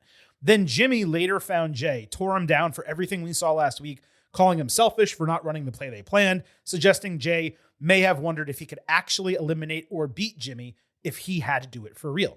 The guys later came back together in the show, with Jay reiterating that he loves his brother. He said Jimmy claimed that he was also going to look out for himself in the match, so he should have done the same thing to him if given the opportunity. Jay insisted he did not betray him. He said he's got so many beefs on his plate and so much on his mind, he doesn't have room for another. Then they dapped up, but I'm not entirely sure that Jimmy was convinced. It was kind of tough to tell what facial expression he was making there. I thought there was great passion from Jimmy in the first half. Really sold his perspective, stood as a nice follow-up from how he was acting and feeling on SmackDown. The second half, though, again, was kind of an eye roll because, first of all, we actually did see what happened when they fought one-on-one. It was terrible, and Jay won. It was also odd that Jimmy would just relent 30 minutes later, but I'm an only child without a sibling. So maybe, Chris, you can weigh in on whether that played for you. I found it to be too quick of a turn back on one episode, although I guess he also did have a full week to cool down. Yeah, I mean, like, it wasn't the kind of thing that I would expect them to necessarily break up over. You know, it's not like they're a random team. No, but Jimmy was screaming at him after the match, and he was really angry Friday night on SmackDown. Yeah, well, I was also kind of waiting, like, I don't think they said it, but like, I haven't heard from Jay in a week. He hasn't answered his phone. I need to talk to him, and then you do that, you know, because they're so close. You think, would they have talked in the meantime? So, no, I was fine with that. It was people who are forever very close. You have a blow up. Okay, it doesn't stay a blow up. And Jay made a good point that, hey, we were supposed to be out for ourselves, and that's what I did, and so on and so forth. I mean, that's his reasoning. It's not necessarily the right reasoning. That's kind of the point of the character. No, but I'm saying it's reasoning. It's reasoning you can buy if your brother's saying that, and you did come to that agreement. Like if they both said before that match last week, hey, we're looking out for day one, for number one, basically. And Jay's like, that's what I did, and you didn't, and that's not my fault that you didn't do that. So yeah, maybe you played. So all in all, look, and this is going to repeat a little bit of what we just said, but this was severely lacking as a go-home build to a vacant world championship match. It's like WWE decided, hey, it's just a match for the title rather than trying to develop something between these guys that captivated beyond the championship being on the line. Now, it's possible that is being saved for the match itself or for the post-match. And again, this was a plans change scenario, so WWE got a little bit of an allowance coming in. But when you're, again, a multi-million-dollar company with an entire room of writers and an experienced creative staff, you should be able to put something more compelling together, even if it's on relative short notice. So we got to make the case, really, Chris, for both guys to win this title, right? Mm-hmm. When it comes to Jay, I think you look at it from the standpoint of that's the unexpected, meaning Jay was not about to win the World Heavyweight Championship again. I believe we can both look at CM Punk winning the title and saying, okay, it's believable that could have happened at the Royal Rumble or WrestleMania this year. Whereas Jay would be the person that you're putting in that spot temporarily to fill in whatever gap of time you need to fill in because Seth Rollins was not available. You could also look at the title as furthering Jay's individual storyline where he became self-centered. He won back the title. He realizes this is the way going forward. He goes further into madness, further into being like Roman Reigns more than Jimmy Uso. And then, of course, you can have the crash out moment whenever that comes, where he has the, for lack of a better term, come to Jesus moment, where he says, oh, wow, I was really in my head and it cost me everything. Now I need to go work and gain it all back. With CM Punk, if you have him go and win the title, it puts it on a veteran presence. There's plenty of heels on Raw. I guess with Jay, that would be the case as well. But there's plenty of heels on Raw and within the company that with whom he can feud. And you're strapping up a stalwart who can then take you through a pretty key stretch, not just the end of 2025, but through the Royal Rumble, Elimination Chamber, and into WrestleMania, where you have to imagine if Punk does win the title here, it's not coming off of him. The only components I think that would factor in above that would be potential involvement of the Vision. Although it did seem like coming out of Raw, they were happy to wait and find out who becomes champion and challenge them on the back end. And certainly if that's what happens, Braun Breaker, CM Punk, it makes a lot more sense than Braun Breaker, Jey Uso.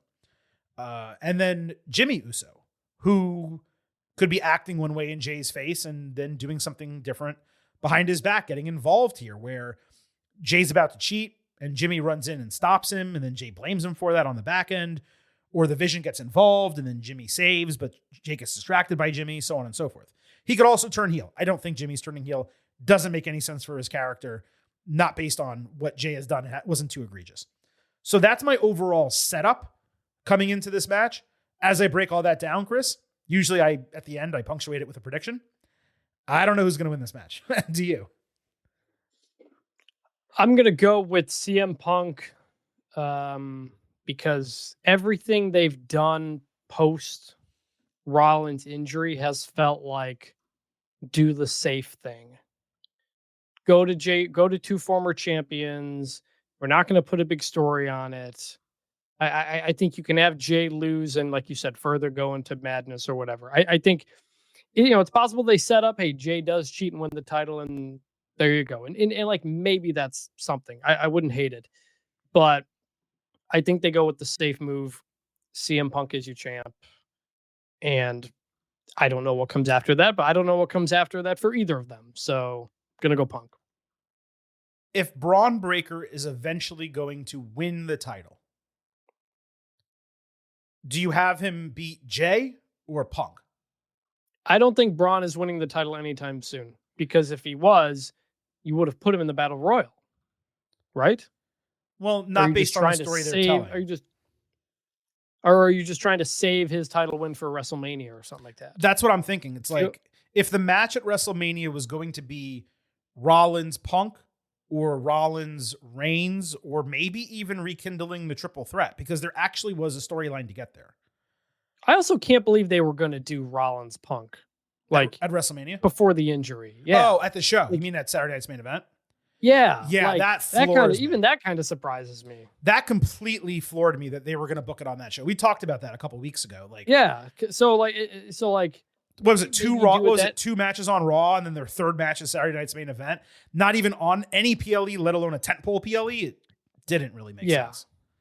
Also, if Braun is going to win, he beats Punk, obviously. And if you were going to do Punk Rollins here and then Punk Rollins at Mania, you flip it a little bit.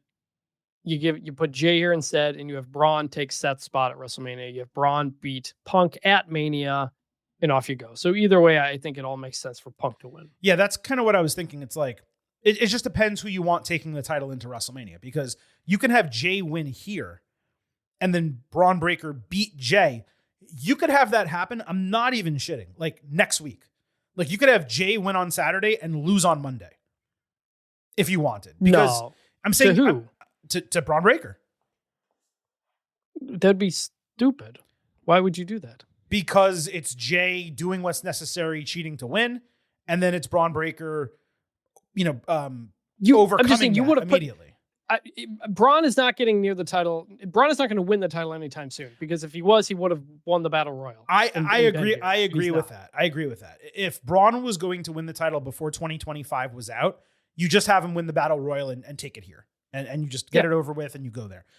But I do believe Braun Breaker taking Rollins' spot as a challenger instead of a champion at WrestleMania, that's in play. Yes. And whether that's Royal Rumble, Elimination Chamber, I prefer it actually to be Elimination Chamber. I think someone looks a little bit more dominant when they win Elimination Chamber. In order to make that work, you need CM Punk as champion. The only question is whichever one of these guys wins the title in this spot, will they be holding the strap all the way till WrestleMania? I say at this point, the answer is yes. And therefore, for the exact same reason, I'm going to go with CM Punk over Jey Uso. But I'm just going to say, if they do pick Jey here, I'm not going to immediately hate it, because it's a vacated title, number one. And number two, he is the person who is actually developing extensive character on the show. There's no male superstar on Raw, maybe even SmackDown, who is doing more character work, believe it or not, than Jey Uso. And if you want a title to punctuate that and help that along, then I would understand that. No, I wouldn't hate it. I'm not thrilled about either of these guys winning it. That's my whole thing. So yeah, I mean, either way, I'm not going to be mad either way. Because this is what they've set up. So that's it. They're just in an incredibly tight spot. I mean, Breaker could not have won it here. I mean, he could have. I wouldn't have liked it. LA Knight was the choice. McIntyre would have been super interesting, but that would have required a lot more retooling, I believe. Rollins was, this goes to what people shit talk Seth Rollins all the time, how he overdoes it. They're tired of him, whatever the case might be. And then you lose him and you look at Raw, the men's division, and you say, oh, wow, what is it? Like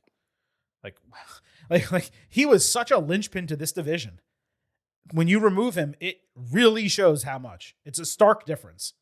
And I hope people see that at least at a minimum coming out of this. The linchpin. Unintentional. I know. Unintentional pun. Hey now. All right, Chris. So that wraps up our ultimate preview of WWE Saturday Night's Main Event. The last portion of this, of course, is giving our pre-show expectation grade.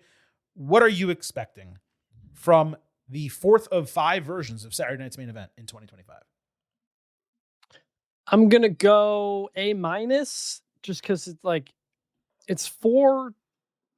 It's only 4, but they're all title matches, and we could have 2 title changes. So it looks like it should be a pretty impactful show. Yeah. Although I only think one of the matches will be truly great. I think it has the ability to get up to an A, but that's really hard in a 4-match card. But for this to be a non-stadium show and have 2 world title matches doesn't happen often. And 3. So, well, I'm sorry, 2 men's world title matches. Doesn't happen often. And so I think I have to put it in the A range for A- A range for that anyway. So what's your numerical on that? I always forget which one. Is it 93 that starts in A or 92? A 93 would be an A. Okay. I'm going to go 91. Okay. I agree with the analysis in general. Look, it's 4 championship matches, 4 of the 5 most important championships in WWE, actually, which is pretty interesting when you consider, again, it's Saturday Night's Main Event. It's somewhat PLE adjacent now, but not a 3-hour PLE. And again, it's crazy that they're putting 4 matches on a 2-hour show and they only do 5 on a 3+ hour show. It really goes to show that those should be 6 or 7, as we've said many times before. But I agree with the letter grade A- because of the potential, and the entire point of giving an expectation grade is potential. I don't believe this card could hit the A range like you're saying, largely because I don't expect Cody and Drew to end in a meaningful way. And CM Punk and Jay, while there will be a title change, I'm not anticipating a high-level work rate match. So I really think we're counting on the Intercontinental Championship to deliver that. And then when it comes to the women's match, I do believe Jade and Tiffy can exceed our expectations, because every single time we've gone into a match with them thinking, oh yeah, this probably won't be very good, they have exceeded expectations. First at SummerSlam, way too short. We didn't like it, but what we got was solid. And then they were having a great match on SmackDown before it became a no contest double countout, whatever that was. So I'm with you in general, but I'm going to go slightly lower numerically, 90 out of 100, A-. It gives range for it to stay A- and exceed my expectations. But at the end of the day, the storytelling and booking for the men's main event matches, the 2 world title matches, men's world title matches, it's just left so much to be desired that my anticipation level coming in is not what it should be. Had those been booked extremely well, Chris, I might have come in with an A expectation grade, even though it's Saturday night's main event, just because I believe they're going to be operating the show differently purely on Peacock than they were when it was on NBC. I believe this is going to be treated much closer to a PLE than a TV special. Agree. I mean, clearly, with all the titles, for sure. Yeah. All right, folks, that wraps up this edition of the Getting Over Wrestling podcast. We will be back on Saturday night with your Saturday night's main event instant analysis. I probably should have mentioned that earlier, but of course, the Silver King forgot. We will have that as soon as the show goes off the air. Make sure you hit that subscribe button if you are not already along for the ride with Vintage and the Silver King. Between now and then, we'll be back Thursday talking NXT and AEW. We'll also have the Natty Neidhart interview on that show. It's already up on our YouTube channel for you to watch. Speaking of our YouTube channel, you can follow us across the board on social media at Getting Overcast. On YouTube, you can listen to full-length audio episodes and watch full-length video interviews on Twitter and Blue Sky. You get episode drops, news, analysis, highlights. You can send in questions and comments for the show, and you can vote in pre- and post-show polls surrounding premium live events and specials like Saturday night's main event. We will post the pre-show poll an hour before the show begins and the post-show poll